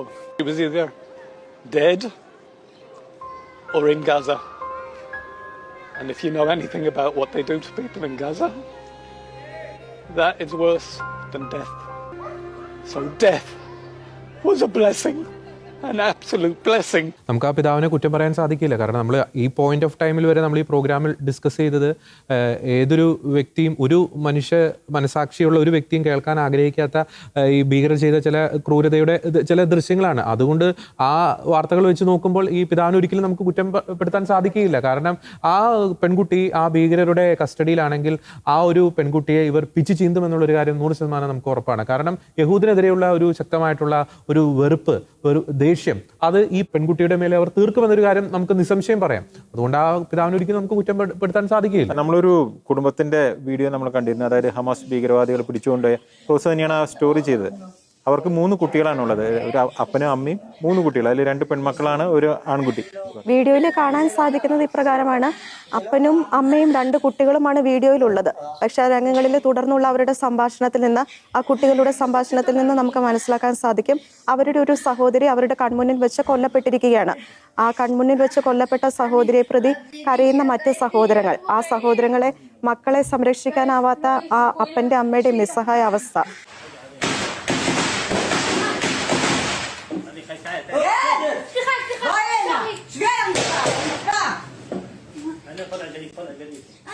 തുടർന്ന് ബാക്കിയുള്ള അവരുടെ മക്കളും അല്ലെങ്കിൽ അവർ തന്നെയും കൊല്ലപ്പെട്ടേക്കാവുന്ന അവസ്ഥ, തീവ്രവാദികൾ അവരുടെ ചുറ്റും തന്നെയുണ്ട്. അത്ര ഭയാനകമായ ഒരു അവസ്ഥയാണ് ആ വീഡിയോയിലൂടെ നമ്മൾ കണ്ടത്. ഈ കുട്ടികൾ ചില ചോദ്യങ്ങൾ ചോദിക്കുന്നുണ്ട് അപ്പനോട്. എന്താ അപ്പന്റെ കയ്യിൽ ഇത്രയും ചോര എങ്ങനെ പടർന്നു കിടക്കുന്നതെന്ന് ചോദിക്കുന്നുണ്ട്. ഇതെല്ലാം പറയുമ്പോഴേ ഈ തീവ്രവാദി പറയാണ് അവള് സ്വർഗത്തിൽ പോയി, അതായത് മകളെ ഞങ്ങൾ സ്വർഗത്തിലേക്ക് പറഞ്ഞു വിട്ടു എന്നാണ് ഈ പറയുന്നത്. ഈ കുട്ടികളോട് പറഞ്ഞു കൊടുക്കുന്നതാണ് ഇതെല്ലാം കഴിഞ്ഞിട്ടാണ് ഇവർ നമ്മുടെ ഇവിടുത്തെ ചില മീഡിയകൾ, ഹമാസ് തീവ്രവാദികൾ, അവർ കുട്ടികളോടും ഈ സ്ത്രീകളോടൊക്കെ വളരെ മാന്യമായിട്ടാണ് പെരുമാറുന്നത് എന്നൊക്കെ പറഞ്ഞിട്ട് ഇവിടുത്തെ കേരളത്തിലെ തന്നെ മാധ്യമങ്ങളാണ്, മറ്റു മാധ്യമങ്ങളൊന്നും അങ്ങനെ ചെയ്യുന്ന കണ്ടിട്ടില്ല. പക്ഷെ കേരളത്തിലെ ചില മാധ്യമങ്ങൾ അത് ഹൈലൈറ്റ് ചെയ്യുന്നു. അപ്പോൾ തീവ്രവാദികളുടെ കയ്യിൽ കുറച്ച് കുട്ടികളുണ്ട്. അതായത് ജനിച്ചു വീണ ഏകദേശം ഒരു വയസ്സിന് താഴെയുള്ള ഒരു കൊച്ചുകുട്ടി ഒരു തീവ്രവാദി തൊട്ടിയിലിട്ടിരിക്കുന്നു, മറ്റൊരു കുട്ടീനെ തോളിലെടുത്തിരിക്കുന്നു.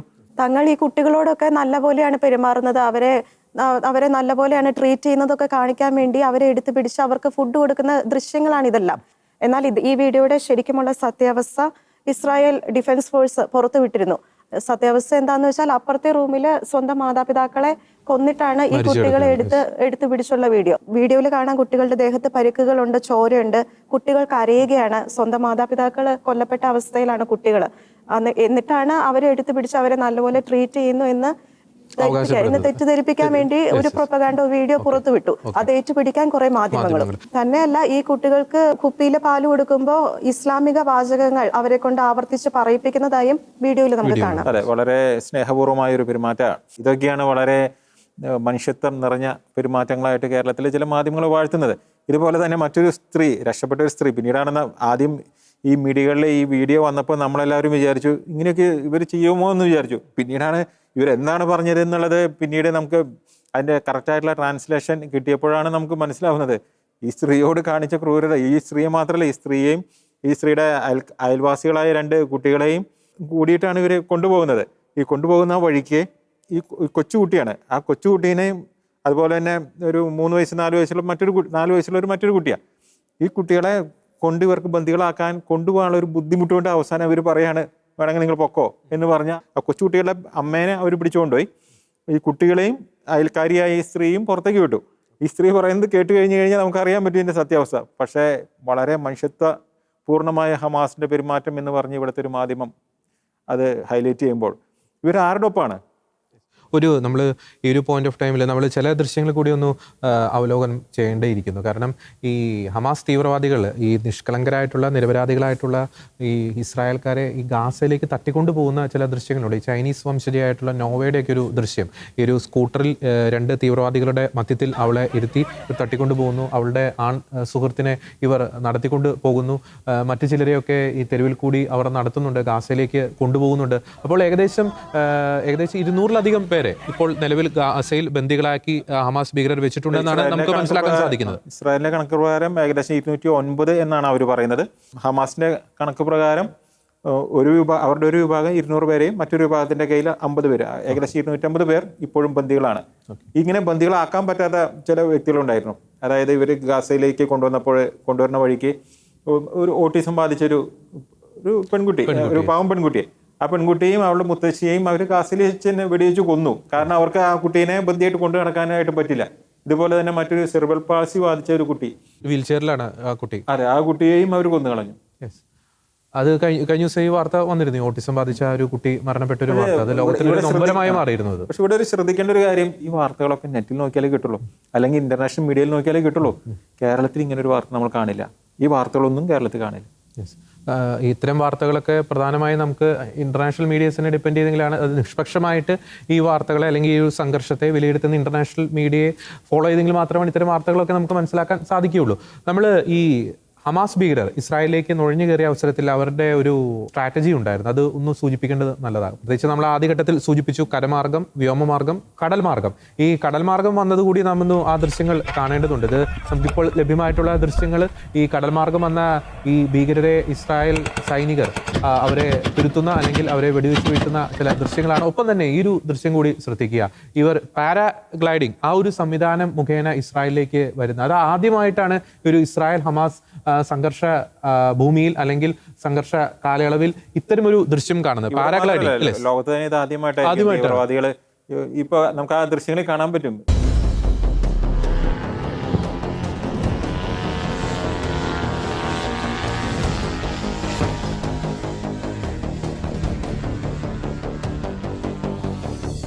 നോവ മിസ്സി ഫെസ്റ്റിവലിൽ പങ്കെടുക്കുന്നവർ ഇവരെ ആകാംക്ഷപൂർവ്വമാണ് ഇവരെ കാണുന്നത്. ഇത് ഏതോ ഫെസ്റ്റിവലിന്റെ ഒരു ഭാഗമായിട്ട് ഇവർ വന്നുകൊണ്ടിരിക്കുന്നു.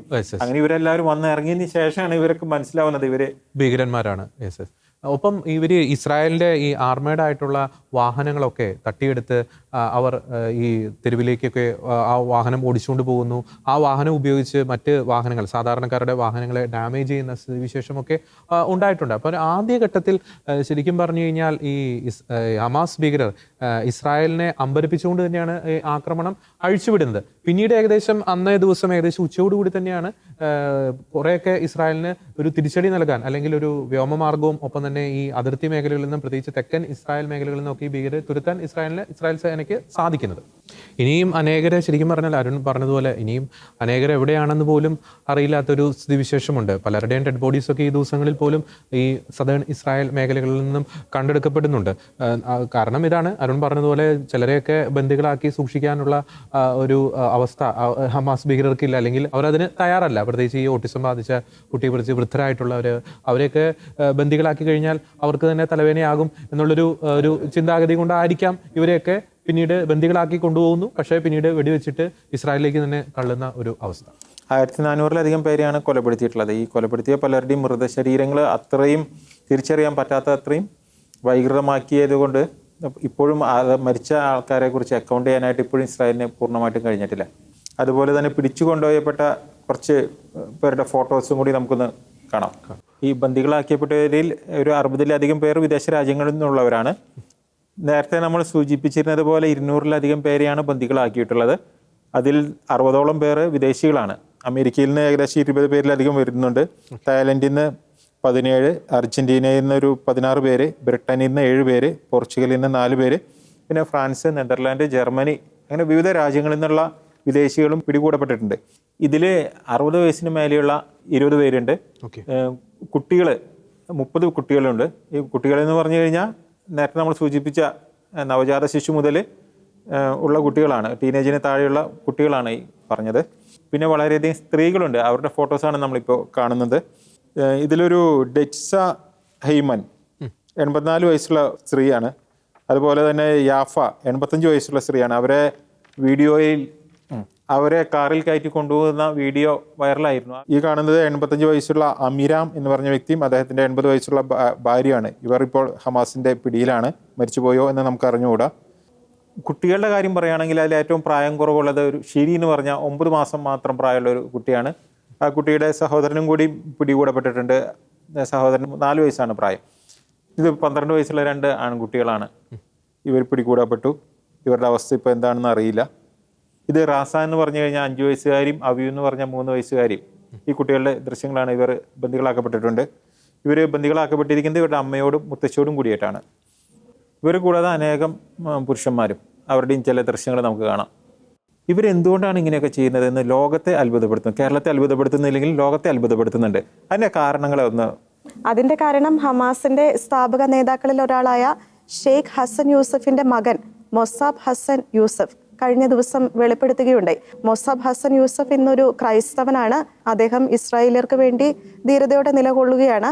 ഇന്ന് ഹമാസിന്റെ ഹിറ്റ് ലിസ്റ്റിലെ തന്നെ ആദ്യത്തെ ഒരാളാണ് ഈ മൊസാബ് എന്ന് പറയുന്ന ആൾ.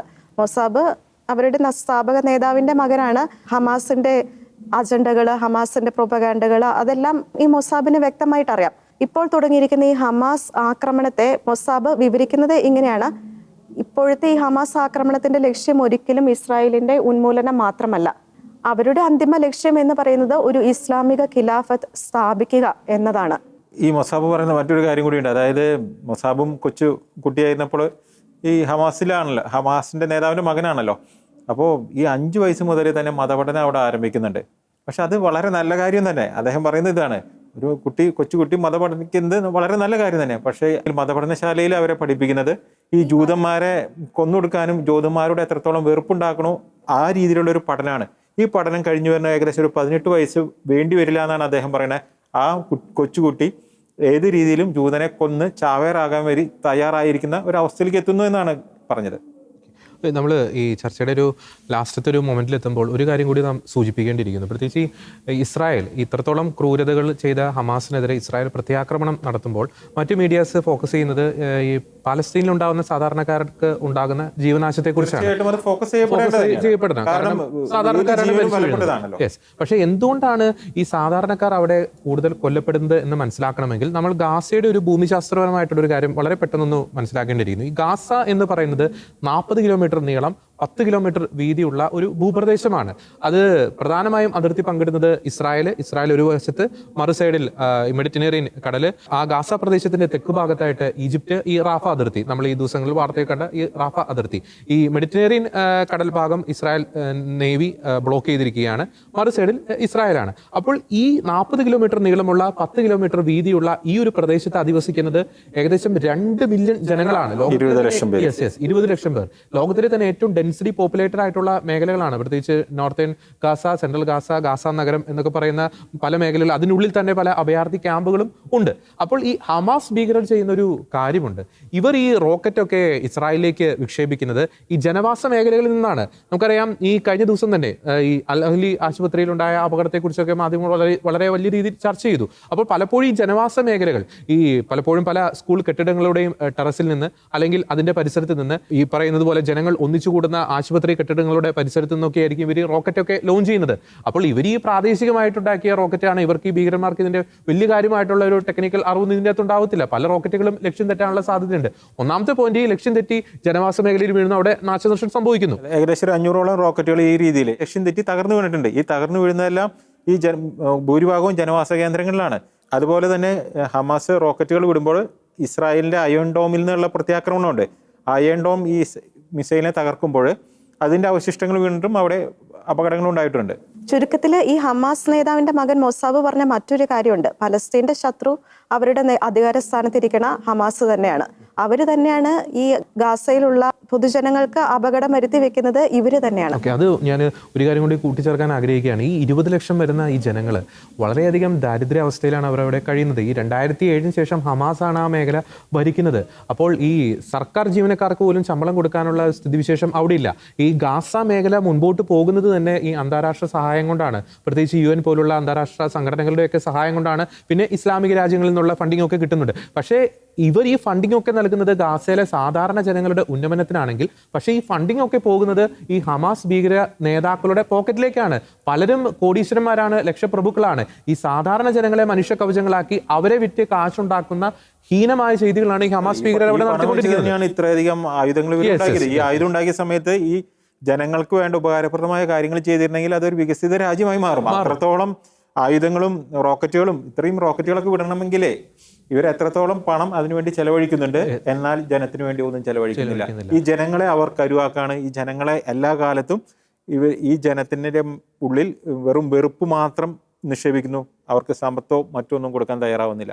അതുപോലെ തന്നെ ഗാസയിലുള്ള ജനങ്ങളോട് ഒഴിഞ്ഞു പോകണമെന്ന് ഇസ്രായേൽ നിർദ്ദേശിച്ചപ്പോൾ അവരെ അതിന് സമ്മതിക്കാതെ ഹമാസ് തീവ്രവാദികൾ അവരെ അവിടെ തന്നെ നിർത്തുകയാണ്. എന്നാൽ ഈ ഹമാസ് തീവ്രവാദികൾ അവർ സേഫ് സോണിലേക്ക് മാറി എന്നുള്ളതാണ് ശ്രദ്ധേയമായ മറ്റൊരു കാര്യം. അതിന്റെ ദൃശ്യങ്ങളും അതിന്റെ റിപ്പോർട്ടിങ്ങും ഒക്കെ നമ്മൾ പുറത്തുവിട്ടതാണ്. അപ്പം ഈ സംഘർഷം ആരംഭിച്ചതിന് ശേഷവും ഈ ഹമാസ് ഭീകരർ ചെയ്ത ചില ക്രൂര കൃത്യങ്ങളുണ്ട്. ഈ ഗാസയുടെ ഉള്ളിൽ തന്നെ ഈ സാധാരണ ജനങ്ങൾക്കായി UN കൊണ്ടുവന്ന ഈ ഇന്ധനം, അതുപോലെ തന്നെ ഭക്ഷണ പദാർത്ഥങ്ങൾ, അതുമായിട്ട് കൊണ്ടുവന്ന സംവിധാനങ്ങളൊക്കെ ഇവർ കൊള്ളയടിക്കുകയാണ്. ഇവരുടെ തീവ്രവാദ പ്രവർത്തനങ്ങൾക്ക് വേണ്ടിയിട്ട്, ഭീകര പ്രവർത്തനങ്ങൾക്ക് വേണ്ടിയിട്ട്, ഇസ്രായേലിനെതിരെ ആക്രമിക്കുവാൻ വേണ്ടിയിട്ട്. മാത്രമല്ല, ഈ നമുക്കറിയാം, ഒരു നാടിനെ സംബന്ധിച്ചിടത്തോളം ശുദ്ധജലം വളരെയധികം അഭികാമ്യമായിട്ടുള്ളൊരു കാര്യമാണ്. അവർക്ക് മെയിൻ ആയിട്ടുള്ള ഒരു ശുദ്ധജലം ലഭിക്കാനുള്ള ഒരു സ്രോതസ് എന്ന് പറയുന്നത് ഈ കടൽ വെള്ളം ശുദ്ധീകരിച്ചുള്ള ഒരു മാർഗമാണ്. അപ്പൊ അതിനു വേണ്ടിയിട്ട് UN ഗാസയിലേക്ക് കൊണ്ടുവരുന്ന പൈപ്പുകളൊക്കെ യൂസ് ചെയ്തിട്ടാണ് ഇവർ ഇസ്രായേലിലേക്ക് മിസൈൽ തൊടുത്തുവിടുന്നത്. അപ്പോൾ തന്നെ വ്യക്തമാണ് ഈ ഹമാസ് ഭീകരരുടെ ലക്ഷ്യം എന്താണ്. അവരുടെ ലക്ഷ്യം ഒരിക്കലും ഈ സാധാരണക്കാരുടെ ഉന്നമനമല്ല. നമ്മൾ നേരത്തെ ഈ ചർച്ചയുടെ ആദ്യഘട്ടത്തിൽ ചൂണ്ടിക്കാണിച്ചു, ഗാസയിലെ സാധാരണ ജനങ്ങൾക്ക് വേണ്ടിയിട്ട് ഇസ്രായേൽ കൊണ്ടുവന്ന പദ്ധതികൾ തന്നെ ഈ ഒക്ടോബർ 7-ാം തീയതി അവർക്ക് തിരിച്ചടിക്കുന്ന ഒരു സ്ഥിതിവിശേഷം. ഞാനിപ്പോൾ ഈ സമയത്ത് കേരളത്തിലെ ജനങ്ങളോട് ഒറ്റ കാര്യം ചോദിക്കുന്നുള്ളൂ. അതായത് ഇസ്രായേലിലേക്ക് 5000 റോക്കറ്റുകൾ വിക്ഷേപിച്ചിട്ടാണ് ഹമാസ് ആക്രമണം തുടങ്ങിയത്. ഇസ്രായേലിന്റെ കയ്യിലുള്ള ഒരു 5000 റോക്കറ്റ് ഗാസയിൽ നിക്ഷേപിച്ചിരുന്നെങ്കിൽ ഗാസ എന്ന് പറഞ്ഞ സ്ഥലം തന്നെ അവിടെ ഉണ്ടാകുമായിരുന്നില്ല. ഇനി ഇസ്രായേലിന്റെ അകത്ത് കയറി ഹമാസ് ചെയ്ത കാര്യങ്ങൾ, അവിടുത്തെ നിരപരാധികളായ ജൂതന്മാരെ എല്ലാവരെയും, കൊച്ചുകുട്ടികൾ തൊട്ട് വൃദ്ധരായ ജനങ്ങളെ അടക്കം കൊന്നൊടുക്കുകയാണ് ചെയ്തത്. കുറെ പേര് ബന്ദികളാക്കി കൊണ്ടുപോയി. ഈ കാര്യങ്ങൾ ഇസ്രായേൽ ചെയ്തിട്ടുണ്ടോ? ഇല്ല എന്ന് വേണമെങ്കിൽ പറയാം. ഒരുപാട് മരണങ്ങൾ അവിടെ ഉണ്ടായിട്ടുണ്ട് എന്ന് പറയുന്നുണ്ട്. പക്ഷെ ഒരു കാര്യം ഇവിടെ ജനങ്ങളുടെ ശ്രദ്ധയിലേക്ക് നമ്മൾ പറയേണ്ടി വരും. കാരണം ഇസ്രായേലിനെ പോലെ മറ്റൊരു രാജ്യം ചെയ്യാത്തൊരു കാര്യമാണ്. അതായത് അവരൊരു ടാർഗറ്റ് നിശ്ചയിക്കുന്നു. മിക്കവാറും അത് തീവ്രവാദികളുടെ കേന്ദ്രമായിരിക്കാം, അല്ലെങ്കിൽ ഏതെങ്കിലും ഒരു ഇൻഫ്രാസ്ട്രക്ചർ ആയിരിക്കാം, റോക്കറ്റ് ലോഞ്ചിങ് സെന്ററോ അതല്ലെങ്കിൽ അവരുടെ ഫിനാൻഷ്യൽ ആയിട്ടോ മറ്റെന്തെങ്കിലും ഹമാസുമായിട്ട് ബന്ധപ്പെട്ട എന്തെങ്കിലും സംവിധാനമായിരിക്കാം. ഇവിടേക്ക് ഇസ്രായേൽ ഏതെങ്കിലും ബോംബ് ഇടുന്നതിനേക്കാൾ മുമ്പ് അവരാദ്യം അവിടെ ഫോൺ വിളിച്ചറിയിക്കുന്നുണ്ട്. അവിടെ സൈറൻ, അവിടെ അതിൻ്റെതായ എല്ലാ ഇൻഫർമേഷനും കൊടുക്കുന്നുണ്ട്. ഇതും കഴിഞ്ഞിട്ട് മാറാത്ത വ്യക്തികളുണ്ട്. അവർക്ക് വേണ്ടിയിട്ട് അവരവിടെ ഒരു ഡമ്മി ബോംബ് നിക്ഷേപിക്കുന്നുണ്ട്. ഈ ഡമ്മി ബോംബ് ഇട്ട് കഴിഞ്ഞാൽ ഉറപ്പാണ് അവിടേക്ക് വലിയൊരു ബോംബ് വരുന്നുണ്ട്. ഇത് അറിഞ്ഞു കഴിഞ്ഞാലും ജനങ്ങൾക്ക് മാറാനുള്ള ഒരു അവസരമുണ്ട്. ഇതും കഴിഞ്ഞിട്ടാണ് അവിടെ ഒരു ബോംബ് വീഴുന്നത്. ഇസ്രായേലിന്റെ ടാർഗറ്റുകളല്ല, അവർ കൃത്യമായിട്ട് ടാർഗറ്റിൽ തന്നെയാണ് മിക്കവാറും എല്ലാ ബോംബുകളും തന്നെ വീണിട്ടുള്ളത്. പിന്നീട് അവിടെ മരണങ്ങൾ ഉണ്ടാകുന്നത് ഈ ബോംബിന്റെ ഈ പറഞ്ഞ രീതിയിലുള്ള ഇസ്രായേലിന്റെ എല്ലാ മുന്നറിയിപ്പുകൾക്ക് ശേഷവും അവിടെ തുടരാൻ ഒരുപക്ഷെ നിർബന്ധിതരായ എന്ന് വേണം പറയാം. നിർബന്ധിതരായതിന്റെ ഒരു തെളിവ് നമുക്ക് ലഭിച്ചിരുന്നല്ലോ. അവിടെ ഗാസയിൽ നിന്ന് രക്ഷപ്പെടാനാവാതെ ഒരു ഗാസ നിവാസി ഇസ്രായേലിലെ ഒരു സൈനികനെ ഫോൺ ചെയ്യുന്നത് നമുക്ക് കിട്ടിയിട്ടുണ്ട്. അതിനകത്ത് പറയുന്നുണ്ട് ഈ ഹമാസ് ഭീകരർ അവരെ തടഞ്ഞു വെച്ചിരിക്കുകയാണ്. അപ്പോൾ ഇപ്പോൾ ഈ ഒക്ടോബർ 7-ാം തീയതി ഈ കൊടും ക്രൂരത ചെയ്തു. ഇപ്പോൾ ദിവസങ്ങൾ പിന്നിട്ടിരിക്കുന്നു, ആഴ്ചകൾ പിന്നിട്ടിരിക്കുന്നു. ഇസ്രായേൽ ഏത് നിമിഷവും കരയുദ്ധം ആരംഭിക്കും എന്ന് മാധ്യമങ്ങൾ റിപ്പോർട്ട് ചെയ്യുന്നു. ഒരുപക്ഷെ ഇസ്രായേൽ ഈ കരയുദ്ധം ആരംഭിക്കാത്തതിന്റെ ഒരു പ്രധാന കാരണം, ചിലപ്പോൾ ഈ പ്രോഗ്രാം ഇപ്പോൾ കാണുന്ന, ഇപ്പോൾ നമ്മൾ യൂട്യൂബിൽ ഈ പ്രോഗ്രാം അപ്ലോഡ് ചെയ്യും, ചിലപ്പോൾ കണ്ടുകൊണ്ടിരിക്കുമ്പോൾ ചിലപ്പോൾ ഈ കരയുദ്ധം ആരംഭിച്ചിരിക്കും. പക്ഷേ ഇപ്പോൾ ഈ 2023 ഒക്ടോബർ 20-ാം തീയതി നമ്മൾ ഈ പ്രോഗ്രാം ഡിസ്കസ് ചെയ്യുമ്പോൾ ചിലപ്പോൾ കരയുദ്ധം ആരംഭിക്കാൻ പ്രധാനപ്പെട്ട കാരണം സാധാരണക്കാരുടെ ജീവൻ രക്ഷിക്കാൻ വേണ്ടിയിട്ടാണ്. സാധാരണക്കാരുടെ ജീവൻ രക്ഷിക്കാൻ തീർച്ചയായിട്ടും ഇസ്രായേൽ ഈ ജനങ്ങളുടെ സുരക്ഷയെ കരുതിയാണ് ഈ യുദ്ധം നീട്ടിക്കൊണ്ടുപോകുന്നത്. അവര് ജനങ്ങളുടെ ഇടയിലേക്ക് കയറി, അതായത് ഹമാസ് ചെയ്ത പോലെ തിരിച്ചു ചെയ്യാനാണെങ്കിൽ അവർക്ക് കൈയോടെ തന്നെ, അതല്ലെങ്കിൽ ആ നിമിഷം തന്നെ അവർക്ക് ഉള്ളിലേക്ക് കയറാമായിരുന്നു. അതല്ല, കണ്ണടച്ചിട്ട് ബോംബ് ഇടുകയാണെങ്കിൽ അവർക്ക് ഇങ്ങനെ ലക്ഷ്യസ്ഥാനം നിശ്ചയിക്കേണ്ട കാര്യമില്ല. ജനവാസ കേന്ദ്രങ്ങളിലേക്ക് കൂട്ടമായിട്ട് ബോംബ് ഇടായിരുന്നു. പക്ഷെ ഇതൊന്നും ചെയ്തിട്ടില്ല. ഇതൊന്നും ചെയ്തിട്ടില്ല എന്ന് പറഞ്ഞു കഴിഞ്ഞാൽ ഇസ്രായേൽ യുദ്ധ നിയമങ്ങൾ പാലിച്ചുകൊണ്ട് തന്നെയാണ് അവരുടെ എല്ലാ കാര്യങ്ങളും ചെയ്തുകൊണ്ടിരിക്കുന്നത്. അതിൽ ഒരു പക്ഷേ സാങ്കേതികമായുള്ള ടെക്നോളജിപരമായുള്ള സംവിധാനങ്ങളിൽ ഒരു പക്ഷേ വീഴ്ചകൾ ഉണ്ടായിട്ടുണ്ടായിരിക്കാം, അതുമൂലം മരണങ്ങൾ ഉണ്ടായിട്ടുണ്ടായിരിക്കാം. ആ കാര്യങ്ങളിലും ഇസ്രായേൽ കൂടുതൽ ശ്രദ്ധ കാണിക്കേണ്ടതാണ്. കാരണം മരിക്കുന്നത് മനുഷ്യജീവനാണ്. ഒപ്പം തന്നെ ഈ ഗ്രൗണ്ടിൽ നിന്നുള്ള ഇന്റലിജൻസ് റിപ്പോർട്ട് അത് ചിലപ്പോൾ പാളിപ്പോകാനുള്ളൊരു സാധ്യതയുണ്ട്. അപ്പോൾ മാനുഷികമായിട്ടുള്ള പിഴവുകൾ സംഭവിക്കാം. പക്ഷേ അതല്ലാതെ മനഃപൂർവ്വം ഇസ്രായേൽ അങ്ങനെ ചെയ്തിട്ടില്ല. പക്ഷേ ഇവിടെ വീണ്ടും നമ്മൾ ചർച്ച ചെയ്യേണ്ട ഒരു കാര്യമുണ്ട്. കേരളം ഏറെ ആഘോഷിച്ചത്, അല്ലെങ്കിൽ ഏറെ ആഘോഷിക്കാൻ ശ്രമിച്ചു, പക്ഷെ പിന്നീട് ചിലരൊക്കെ ഉൾവലിഞ്ഞു, മറ്റു ചിലർ നുണ പ്രചരിപ്പിച്ച ഒരു കേസാണ്.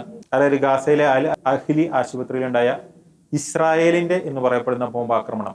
500-ലേറെ പേർ മരിച്ചു എന്നാണ് റിപ്പോർട്ടുകൾ പുറത്തേക്ക് വന്നത്. പക്ഷെ ആ വാർത്ത കേട്ടപ്പോൾ നമുക്കെന്നല്ല, ലോക രാജ്യങ്ങളെല്ലാം അമ്പരന്ന് പോയി. അവരെല്ലാവരും പ്രതിഷേധവും അവരുടെ നടുക്കവും എല്ലാം രേഖപ്പെടുത്തി ഇസ്രായേലിനെതിരെ എല്ലാ രാജ്യങ്ങളും തിരിഞ്ഞു. ഈ വാർത്ത കൊടുത്തത് ഗാസയിൽ നിന്ന് ഹമാസാണ് ഈ വാർത്ത പുറത്തേക്ക് വിട്ടത്. അപ്പോൾ തീർച്ചയായിട്ടും ഇത്തരം ഒരു വീഴ്ച ഇസ്രായേലിന്റെ ഭാഗത്തുനിന്ന് ഉണ്ടായിട്ടുണ്ടെങ്കിൽ അത് വളരെ ഗൗരവകരം തന്നെയായിരുന്നു. പക്ഷെ ഉടൻ തന്നെ ഏതാനും നിമിഷങ്ങൾ കൊണ്ട് അതിന്റെ കൃത്യമായ യാഥാർത്ഥ്യം ഇസ്രായേൽ പുറത്തുവിട്ടു. അത് ഏത് കോമൺ സെൻസ് ഉള്ളവരും ആ ഇസ്രായേൽ വിട്ട ദൃശ്യങ്ങൾ കണ്ടവനും തിരിച്ചറിയാവുന്ന യാഥാർത്ഥ്യങ്ങളായിരുന്നു. അതിൽ നിന്നും ഇസ്രായേൽ പുറത്തുവിട്ട ദൃശ്യങ്ങളിൽ നിന്നും കൃത്യമായിട്ട് തന്നെ നമുക്ക് മനസ്സിലാക്കാൻ സാധിക്കുന്ന ഒരു കാര്യമുണ്ട്. ഈ ഇസ്ലാമിക് ജിഹാദ് ഭീകരർ അവർ ഇസ്രായേലിലേക്ക് തൊടുത്തുവിട്ട റോക്കറ്റ് അത് മിസ്ഫയർ ചെയ്ത് ഈ ഹോസ്പിറ്റൽ അതിന്റെ പാർക്കിംഗ് ലോട്ടിൽ അതിന്റെ ഉപഗ്രഹ ദൃശ്യങ്ങൾ സഹിതം ഇസ്രായേൽ പുറത്തുവിടുകയുണ്ടായി. പാർക്കിംഗ് ലോട്ടിൽ പതിക്കുകയാണ് ഉണ്ടായത്. അതിന്റെ റോക്കറ്റ് മോർട്ടറുകൾ അല്ലെങ്കിൽ അതിന്റെ ഷെല്ലുകൾ അതിൽ നിന്നും കൃത്യമായി തന്നെ മനസ്സിലാക്കാൻ സാധിക്കും ആ റോക്കറ്റുകൾ അല്ലെങ്കിൽ അത് ഈ പ്രാദേശികമായിട്ട് നിർമ്മിച്ചവയാണ്. ഇസ്രായേൽ ബോംബിടുമ്പോൾ സംഭവിക്കുന്ന ഒരു പ്രതിഭാസമല്ല ആ മിസൈൽ വീണപ്പോൾ ആ പ്രദേശത്തുണ്ടായത്. ഇസ്രായേൽ ബോംബിടുമ്പോൾ തീർച്ചയായിട്ടും വളരെ വലിയൊരു ഗർത്തം വരാനുള്ള ഒരു സാധ്യതയുണ്ട്, വലിയ രീതിയിലുള്ള നാശനഷ്ടം. പക്ഷേ ആ ദൃശ്യങ്ങൾ വ്യക്തമാണ്. തൊട്ടടുത്തുള്ള ആ വാഹനങ്ങൾക്ക് തീപിടിച്ചു, ഒരു അഗ്നിബാധയുണ്ടായി. ഈ ആശുപത്രിയുടെ ഓടിട്ട ചില ഭാഗങ്ങൾ മാത്രം തകർന്നു. അതാണ് ചില മാധ്യമങ്ങളൊക്കെ മേൽക്കൂര തകർന്നു എന്നൊക്കെ പറയുന്നത്. തൊട്ടപ്പുറത്തെ ഒരു ബിൽഡിങ്ങിന്റെ ഒരു ജനൽ ചില്ല തകർന്നു. ഇതാണ് അവിടെ യഥാർത്ഥത്തിൽ സംഭവിച്ചത്. ആ ദൃശ്യങ്ങൾ കാണാം. ആദ്യമായിട്ട് ഈ വീഡിയോ പറഞ്ഞത് അൽ ജസീറ ചാനലിന്റെ ക്യാമറയിൽ തന്നെയാണ്. അവർ സാധാരണ ലൈവ് ഫുട്ടേജ് ആയിട്ട് കൊടുത്തുകൊണ്ടിരിക്കുന്ന ഒരു വീഡിയോ ക്ലിപ്പാണ് ഈ കാണുന്നത്. ഈ ക്ലിപ്പിൽ നമുക്ക് കാണാൻ കഴിയും ഒരു റോക്കറ്റ് ആകാശത്ത് വരുന്നു. ആ റോക്കറ്റ് പിന്നീട് അതിൻ്റെ 2 എക്സ്പ്ലോഷൻ ഉണ്ടാകുന്നു. അതിനുശേഷം പിന്നീട് ഈ ആശുപത്രിയിൽ വലിയൊരു അഗ്നിഗോളം നമുക്ക് കാണാൻ കഴിയുന്നു. ഇനി നമ്മൾ കാണാൻ പോകുന്നത് ഈ ആശുപത്രിയുടെ പരിസരങ്ങളും അവിടെ ആ സമയത്തുണ്ടായ കാഷ്വാലിറ്റി അതുമായിട്ട് ബന്ധപ്പെട്ട ദൃശ്യങ്ങളാണ്. ഇനിയാണ് നമ്മൾ ശ്രദ്ധിക്കേണ്ടത് ആശുപത്രിയുടെ മറ്റു ചില ദൃശ്യങ്ങളും കൂടിയാണ് ഇപ്പോൾ ഈ കണ്ടുകൊണ്ടിരിക്കുന്നത്. ആശുപത്രിയിൽ ബോംബ് വീണു എന്നാണ് പറഞ്ഞത്. പക്ഷെ ആശുപത്രിയിലല്ല വീണിരിക്കുന്നത്. ആശുപത്രിയിൽ നിന്നും കുറച്ചു മാറിയിട്ടുള്ള ആ കാണുന്ന പാർക്കിംഗ് ലോട്ടിലാണ് ബോംബ് വീണിരിക്കുന്നത്. ഈ വീണിരിക്കുന്ന സ്ഥലത്ത് സാധാരണ ഇസ്രായേലിന്റെ JDM ബോംബാണെങ്കിൽ അവിടെ ഉണ്ടാകാവുന്നത് ഒരു ഗർത്തമാണ്. അതായത് മിസൈൽ വഴിയോ യുദ്ധവിമാനത്തിൽ നിന്നോ ആണ് ഈ ബോംബ് വിക്ഷേപിക്കുന്നത്. ഇനി നമുക്ക് ഈ ആശുപത്രിയിലത്തെ ഈ ഗർത്തം കാണാം. ഇതൊരു ഗർത്തമാണോ? ഇതൊരു ഗർത്തമല്ല. ഇത് മറ്റൊരു എന്തൊരു പാർട്സ് അവിടെ ചെന്ന് വീണു, അതിൻ്റെതായ ചില ഇമ്പാക്ട് കൊണ്ടുള്ള ചില ദൃശ്യങ്ങളാണ്. ഈ ആശുപത്രിയുടെ ഒരു ചുവരുകൾക്കോ മതിലിനോ മറ്റൊന്നിനും യാതൊരു വിധത്തിലുള്ള ഡാമേജ് ഉണ്ടായിട്ടില്ല. എല്ലാം ഇൻടാക്റ്റ് ആണ്. അപ്പോൾ അതിൻ്റെ അർത്ഥം ഇസ്രായേൽ കൃത്യമായിട്ട് പറയുന്നു. ഇസ്രായേൽ മാത്രമല്ല, ഇത് സ്വതന്ത്രമായിട്ട് ഈ കാര്യങ്ങളെ അവലോകനം ചെയ്യുന്ന എല്ലാവരും പറയുന്നത് ഈ വീണിരിക്കുന്നത് ഒരു ബോംബല്ല, ഒരു മിസൈലിന്റെ ഒരു പാർട്ടാണ് വീണിരിക്കുന്നത്. അതായത് ഈ മിസൈൽ അധികം ദൂരം സഞ്ചരിച്ചിട്ടില്ല. അതുകൊണ്ട് തന്നെ അതിന്റെ പ്രൊപ്പല്ലർ, സാധാരണ നമുക്കറിയാം മിസൈലിന്റെ പിന്നിലുള്ള പ്രൊപ്പല്ലർ, ഈ പ്രൊപ്പല്ലർ കത്തി തുടങ്ങിയിട്ടേ ഉള്ളൂ. അതുകൊണ്ട് തന്നെ അതിന്റെ തൊട്ട് മുമ്പിലാണ് ഇന്ധന ടാങ്ക് വരുന്നത്. ഈ ഇന്ധന ടാങ്കിൽ ധാരാളം ഇന്ധനം ബാക്കിയുണ്ടായിരുന്നു. ലക്ഷ്യസ്ഥാനം എത്തിയിട്ടില്ല, ജസ്റ്റ് സ്റ്റാർട്ട് ചെയ്തിട്ടുള്ളൂ. അപ്പൊ ഈ ഇന്ധനം അടങ്ങിയ പ്രൊപ്പല്ലർ അതുമായിട്ട് ബന്ധപ്പെട്ട ഏതൊരു ഭാഗം ഈ ആശുപത്രിയുടെ സമീപത്തുള്ള ഈ പാർക്കിംഗ് ലോട്ടിൽ നിബന്ധിച്ചു. അതിൽ നിന്നുണ്ടായ വലിയൊരു തീപിടുത്തമാണ് ശരിക്കും നേരത്തെ കണ്ട നമ്മൾ ദൃശ്യം. സ്ഫോടനം ഉണ്ടായി, പക്ഷെ അവിടെ ഒരു ബോംബ് വീണാലുണ്ടാകുന്ന രീതിയിലുള്ള യാതൊരുവിധ സ്ഫോടന ശബ്ദമോ അവിടെയില്ല. നേരിട്ടുള്ള ഒരു ജസ്റ്റ് ഒരു ഫയർ എക്സ്പ്ലോഷന്റെ ദൃശ്യങ്ങളാണ് ഇപ്പൊ നമുക്ക് കാണാൻ കഴിയുന്നത്. സമീപത്തുള്ള കുറച്ച് കാറുകൾക്ക് കത്തിപ്പോയിട്ടുണ്ട്. ഒരു കാറ് മറിഞ്ഞെടുക്കുന്ന ദൃശ്യം നമുക്ക് കാണാൻ കഴിഞ്ഞിരുന്നു. അതുപോലെ തന്നെ ചിലയിടത്തൊക്കെ ചെറിയ കുഴികൾ ഉണ്ടായിട്ടുണ്ട്. ആശുപത്രിയുടെ ജനലുകൾക്ക് ഡാമേജ് ഉണ്ടായിട്ടുണ്ട്. ഓടുകൊണ്ടുള്ള മേൽക്കൂര നമുക്കറിയാലോ, നമുക്ക് ഇവിടെ കേരളത്തിലായാലും ഒരു വെടിക്കെട്ടുണ്ടായി കഴിഞ്ഞു കഴിഞ്ഞാൽ സമീപത്തുള്ള വീടുകൾക്ക് എന്താണ് സംഭവിക്കാന്ന് അറിയാം. അതുപോലെ ഉള്ള ഒരു ചെറിയൊരു ഡാമേജ് നമുക്ക് ആ മേൽക്കൂരയിലും കാണാൻ കഴിയുന്നുണ്ട്. ഇതിനപ്പുറത്തേക്ക് മറ്റൊരു ഡാമേജ്, അതായത് ഒരു ബോംബ് വീണിട്ടുള്ള ഡാമേജ് അല്ല ഉണ്ടായിരിക്കുന്നത്. അപ്പോൾ ഇതിന് നമുക്ക് പൂർണ്ണമായിട്ട് ഉറപ്പിക്കാം, ഇസ്രായേൽ പറഞ്ഞതുപോലെ ഈ ആശുപത്രിക്ക് സമീപത്ത് ഒരു സെമിത്തേരി ഉണ്ടായിരുന്നു. ആശുപത്രിയിൽ നിന്ന് കുറച്ച് മാറിയിട്ടാണ്. ഈ സിമിത്തേരിയിൽ നിന്നാണ് ഇവർ പലസ്തീൻ ഇസ്ലാമിക് ജിഹാദ് എന്ന് പറഞ്ഞ സംഘടന ഇസ്രായേൽ ലക്ഷ്യമാക്കിയിട്ട് മിസൈലുകൾ വർഷിച്ചത്. ഏകദേശം ഒരു 10ഓളം മിസൈലുകളുടെ ഓരോ ഗ്രൂപ്പായിട്ടാണ് അവർ വിക്ഷേപിച്ചുകൊണ്ടിരുന്നത്. അതിലത്തെ ഒരു മിസൈല് ലക്ഷ്യം തെറ്റി. ഇനി ഏതെങ്കിലും കാരണവശാൽ അൽ ജസീറയുടെ ഒരു വിശദീകരണം പോലെയാണെങ്കിൽ അത് ഇസ്രായേലിൻ്റെ അയൺ ഡോമിൽ നിന്ന് വന്ന മറ്റൊരു മിസൈൽ, അതായത് ഈ മിസൈലിനെ പ്രതിരോധിക്കുന്ന ഒരു മിസൈൽ തട്ടി. ഇങ്ങനെ ഏതോ ഒരു കാരണത്താൽ ഈ മിസൈലിൻ്റെ ഒരു ഭാഗം ഈ ആശുപത്രിയിൽ വരും. ഇത്രയാണ് സംഭവിച്ചത്. ഇതിനപ്പുറത്തേക്ക് വേറെ കോമൺ സെൻസ് ഉപയോഗിക്കേണ്ട കാര്യം വരുന്നില്ല. ഇതിനപ്പുറത്തേക്ക് ഹമാസ് പറഞ്ഞു എന്ന് പറഞ്ഞിട്ട് ഹമാസ് പറഞ്ഞു അല്ല ഇസ്രായേലിൻ്റെ ആണെന്ന് പറഞ്ഞു. ഓക്കെ, ഇസ്രായേലിൻ്റെ ആണ് ഹമാസ് പറഞ്ഞു, നമുക്ക് അംഗീകരിക്കാം. പക്ഷേ ഒരു ബോംബാക്രമണം നടന്നു കഴിഞ്ഞാൽ അവിടെ അത് ഏത് രാജ്യത്ത് നിന്ന് വിട്ടായാലും അതിൻ്റെതായ അവശിഷ്ടങ്ങൾ അവിടെ ഉണ്ടാവും. ഈ അവശിഷ്ടം പൊക്കി പിടിച്ച് കാണിച്ചു കൊടുത്താൽ മതി, ഇന്നതാണ് ഇത് ഇസ്രായേലിന്റെ ആണ് എന്ന് പറഞ്ഞാൽ മതി.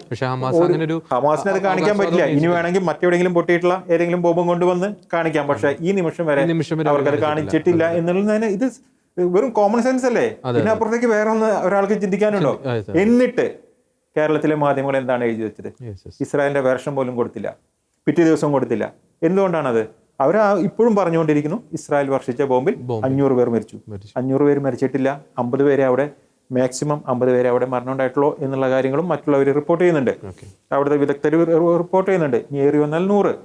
പക്ഷേ ഇവിടുത്തെ മാധ്യമങ്ങളുടെ ലക്ഷ്യം അതല്ലാത്തതുകൊണ്ട് ഇവരുടെ മാധ്യമങ്ങൾക്ക് സത്യമല്ല പറയേണ്ടത്, ഒരു കൂട്ടരെ പ്രീണിപ്പിക്കുക അല്ലെങ്കിൽ ഒരു വിഭാഗത്തിന് വേണ്ടിയിട്ട് മാത്രം സംസാരിക്കുക എന്നതാണ് ലക്ഷ്യം. എന്നതുകൊണ്ട് അവരുടെ സർക്കുലേഷനും അവരുടെ റേറ്റിങ്ങും പരസ്യങ്ങളും ഇത് മാത്രമാണ് ലക്ഷ്യം. അതുകൊണ്ടാണ് കേരളത്തിൽ ജീവിക്കുന്നവർക്ക് കേരളത്തിലെ മാധ്യമങ്ങൾ നോക്കി കഴിഞ്ഞു കഴിഞ്ഞാൽ ഒരു സത്യവും അറിയാൻ പോകുന്നില്ല. കാരണം ഇവിടെ പാർഷ്യൽ റിപ്പോർട്ടിംഗ് ആണ്. ഈ പാർഷ്യൽ റിപ്പോർട്ടിങ്, ഒരു യുദ്ധം നടക്കുന്നു, 2 ഭാഗത്തും റിപ്പോർട്ട് ചെയ്തോട്ടെ, 2 ഭാഗത്തു നിന്നും വീഴ്ചകൾ ഉണ്ടാവാം, സാങ്കേതികമായ പിഴവുകളുണ്ടാകാം. ഒരിക്കലും ഇസ്രായേൽ അവിടെ ടാർഗറ്റ് ചെയ്തിട്ടില്ല എന്ന് ഉറപ്പ്. ഈ സാങ്കേതികമായിട്ട് അവർക്കൊരു പിഴവുണ്ടായോ, പക്ഷേ അത് തെളിയിക്കാനുള്ള ബാധ്യതയുണ്ട്.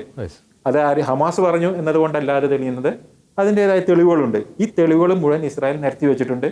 ഈ തെളിവുകളെ ഖണ്ഡിക്കാനുള്ള ഒരു സാധനവും ഒരാളും കൊണ്ടുവന്നിട്ടില്ല. എന്നിട്ടും പറയുന്നു ഇസ്രായേലിന്റെ ബോംബാണ്. അപ്പോൾ ഈ എടുത്തു പറയേണ്ട ഒരു കാര്യമുണ്ട്, അവിടെ ഇപ്പോൾ 50 പേർ മരിച്ചാലും 100 പേർ മരിച്ചാലും സാധാരണ ജനങ്ങളാണ് അവിടെ കൊല്ലപ്പെട്ടത്. സാധാരണ ജനങ്ങളെയാണ് ഈ പറയുന്ന ഭീകരർ കൊലയ്ക്ക് കൊടുത്തത്. പക്ഷേ അതിനെ ഒന്ന് അപലപിക്കാൻ പോലും പലരും തയ്യാറാകുന്നില്ല. കാരണം ഒരുപക്ഷെ പലർക്കും മനസ്സിലായിട്ടുണ്ടാകാം, ഈ പറയുന്നത് പോലെ ഈ ഇസ്ലാമിക് ജിഹാദ് ഭീകരർ തൊടുത്തുവിട്ട റോക്കറ്റ് കൊണ്ടാണ് ഇവർ മരിച്ചത്. ഈ മറു സൈഡിൽ നിന്നും ആലോചിച്ച് നോക്കിക്കേ, ഇതിപ്പോൾ ഇസ്രായേലിന്റെ ഭാഗത്തു നിന്ന് വന്ന എന്തെങ്കിലും സാങ്കേതിക പിഴവാണ് എങ്കിൽ എത്രമാത്രം ആഘോഷിച്ചേനെ നമ്മുടെ പല മാധ്യമങ്ങളൊക്കെ. പക്ഷെ അത്തരം ആഘോഷങ്ങളൊക്കെ പിന്നീട് കണ്ടില്ല. ശരിയാണ്, ആ ദിവസം രാവിലെ മാധ്യമങ്ങൾ ആഘോഷം തുടങ്ങിയതായിരുന്നു. പക്ഷേ ഇസ്രായേലിന്റെ വാർത്തകൾ പുറത്തു വന്നതോടുകൂടി അവർക്ക് ആ മരണം, അവർ ആഘോഷം നിർത്തി. പക്ഷേ 1-2 മീഡിയകൾ മാത്രമാണ് അവരുടെ ആഘോഷം തുടർന്നത്. അവരത് ഒരു ദിവസം മുഴുവൻ തന്നെ ആഘോഷിച്ചു. ഈ സത്യം ഒരിക്കലും പുറത്ത് പറയാതെ തന്നെ നുണയെ കൊണ്ട് അവരാഘോഷിച്ചത്. നമ്മൾ ഈ ചർച്ച അവസാനിപ്പിക്കുന്നതിന് മുമ്പ് ഇനി ഇസ്രായേലിന്റെ മുന്നിലുള്ള സാധ്യതകൾ അല്ലെങ്കിൽ ഇസ്രായേലിന്റെ ഒരു പദ്ധതി എന്തായിരിക്കാം, അതിനെപ്പറ്റി ചെറിയൊരു അവലോകനം കൂടി നമുക്കൊന്ന് നടത്തേണ്ടിയിരിക്കുന്നു.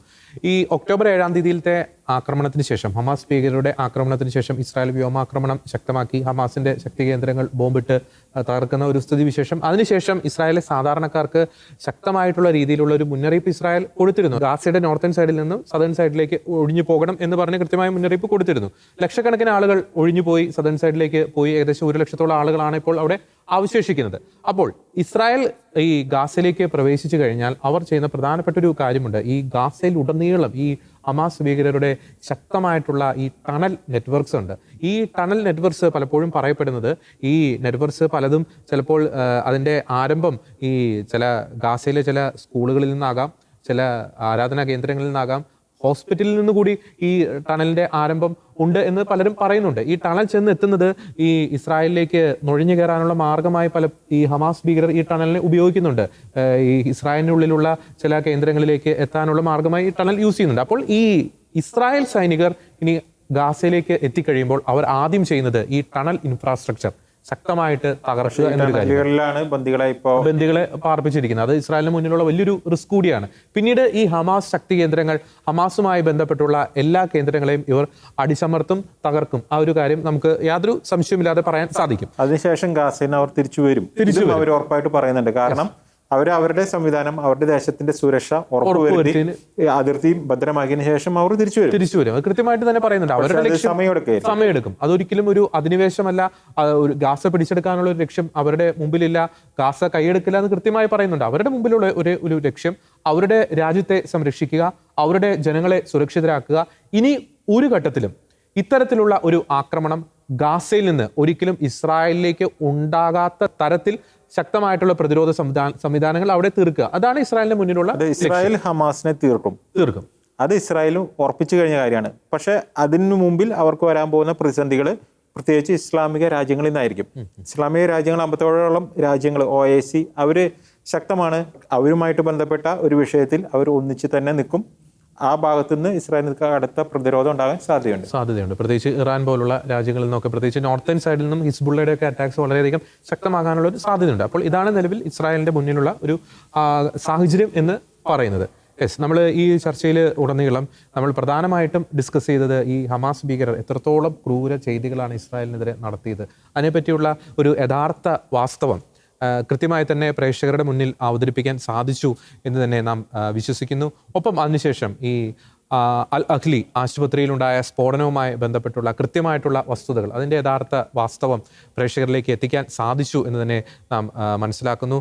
തീർച്ചയായും പ്രേക്ഷകർ മനസ്സിലാക്കുക, ഈ ഇസ്രായേൽ ഹമാസ് സംഘർഷവുമായി ബന്ധപ്പെട്ട് പല മാധ്യമങ്ങളും മൂടിവെക്കപ്പെട്ട പല വാർത്തകളും പ്രേക്ഷകരിലേക്ക് എത്തിക്കുന്നില്ല. അതിൻ്റെയൊക്കെ അടിസ്ഥാനത്തിലാണ് വീണ്ടും ഞങ്ങൾ പറയുന്നു. അതുകൊണ്ട് തന്നെയാണ് ഈ ഹമാസ് ഭീകരരുടെ ക്രൂരകൃത്യങ്ങൾ, ഒരിക്കലും ഈ ക്രൂര ചെയ്തികൾ ഒരിക്കലും ഒരു ചർച്ച ചെയ്യപ്പെടേണ്ട ഒരു കാര്യമില്ല. കാരണം എത്രത്തോളം മനുഷ്യ മനസാക്ഷിയെ മരവിപ്പിക്കുന്ന കാര്യങ്ങളാണ് ഇതൊക്കെ. പക്ഷേ ഞങ്ങളിത് ചർച്ചയ്ക്കെടുക്കാനുള്ള പ്രധാനപ്പെട്ട ഒരു കാര്യം, വൺ സൈഡഡ് ആയിട്ടുള്ള പല വാർത്തകളുടെയും വലിയൊരു പ്രളയം തന്നെ ഈ ദിവസങ്ങളിൽ കേരളത്തിൽ സംഭവിച്ചു. അതുകൊണ്ട് തന്നെയാണ് ജനങ്ങൾ സത്യം അറിയണം. ഈ ഹമാസ് ഭീകരർ ആരാണ്, അവർ ചെയ്ത ക്രൂരകൃത്യങ്ങൾ എത്രത്തോളമാണ്, മനുഷ്യ മനസാക്ഷിയെ മരവിപ്പിക്കുന്ന ഞെട്ടിക്കുന്ന കാര്യങ്ങൾ എന്തൊക്കെയാണ്, അത് പ്രേക്ഷകർ കൃത്യമായിട്ട് തന്നെ മനസ്സിലാക്കണം എന്ന ആഗ്രഹം ഉള്ളതുകൊണ്ടാണ് എന്താണ് വാസ്തവം ഈ ടീം ഈ ഒരു വിഷയം ഇന്ന് ചർച്ചയ്ക്കെടുത്തത്. ഒരിക്കൽ കൂടി ആവർത്തിച്ച് പറയുകയാണ്, ഒരു യുദ്ധത്തിൽ മരണമടയുന്നത്, ആ മരണത്തിൽ യഹൂദനെന്നോ മുസ്ലിമെന്നോ ക്രിസ്ത്യാനിയെന്നോ ഹിന്ദുവെന്നോ ഒന്നും വ്യത്യാസമില്ല. അവിടെ മരിച്ചു വീഴുന്നത് പച്ച മനുഷ്യരാണ്.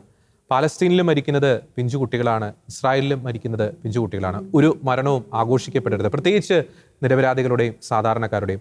ഈ യുദ്ധത്തെ ഒരു മാനുഷിക മുഖത്തോടുകൂടി, മതത്തിൻ്റെ കാഴ്ചപ്പാടില്ലാതെ അല്ലെങ്കിൽ ലാഭ ചിന്തകളില്ലാതെ, സ്വാർത്ഥ ചിന്തകൾ ഇല്ലാതെ ഈ യുദ്ധത്തെ അല്ലെങ്കിൽ ഒരു സംഘർഷത്തെ നോക്കിക്കാണുവാൻ എന്നു മുതലാണ് മാധ്യമങ്ങൾ പഠിച്ചു തുടങ്ങുന്നത്.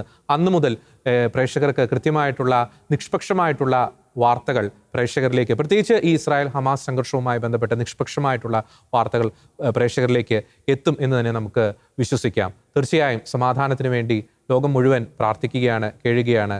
മരിച്ചു വീഴുന്നത് പച്ച മനുഷ്യരാണ്. അതുകൊണ്ട് തന്നെ ഒരു മനുഷ്യജീവനും ഇനി ആ മേഖലയിൽ പൊലിയാതിരിക്കുവാനുള്ള ശക്തമായിട്ടുള്ള നടപടികൾ ഇരുവിഭാഗത്തിൻ്റെ ഭാഗത്തു നിന്ന് ഉണ്ടാകട്ടെ. ലോക രാഷ്ട്രങ്ങൾ കാര്യക്ഷമമായിട്ട്, സ്വാർത്ഥ ചിന്തകൾ ഇല്ലാതെ കാര്യക്ഷമമായി ഈ ഒരു വിഷയത്തിൽ ഇടപെടട്ടെ. മാധ്യമങ്ങൾ പക്ഷം പിടിച്ചുള്ള വാർത്തകൾ, വാർത്താ റിപ്പോർട്ടിംഗ്, ആ ഒരു അവതരണ ശൈലി അവസാനിപ്പിക്കട്ടെ. സമാധാനം ലോകത്ത് പുലരട്ടെ, സമാധാനം മിഡിൽ ഈസ്റ്റിൽ ഉണ്ടാകട്ടെ. ആ ഒരു ആശംസയോടുകൂടി തന്നെ എന്താണ് വാസ്തവം ഈ പ്രോഗ്രാമിൻ്റെ ഈ ഒരു എപ്പിസോഡ് അവസാനിക്കുന്നു. എല്ലാ പ്രേക്ഷകർക്കും നന്ദി.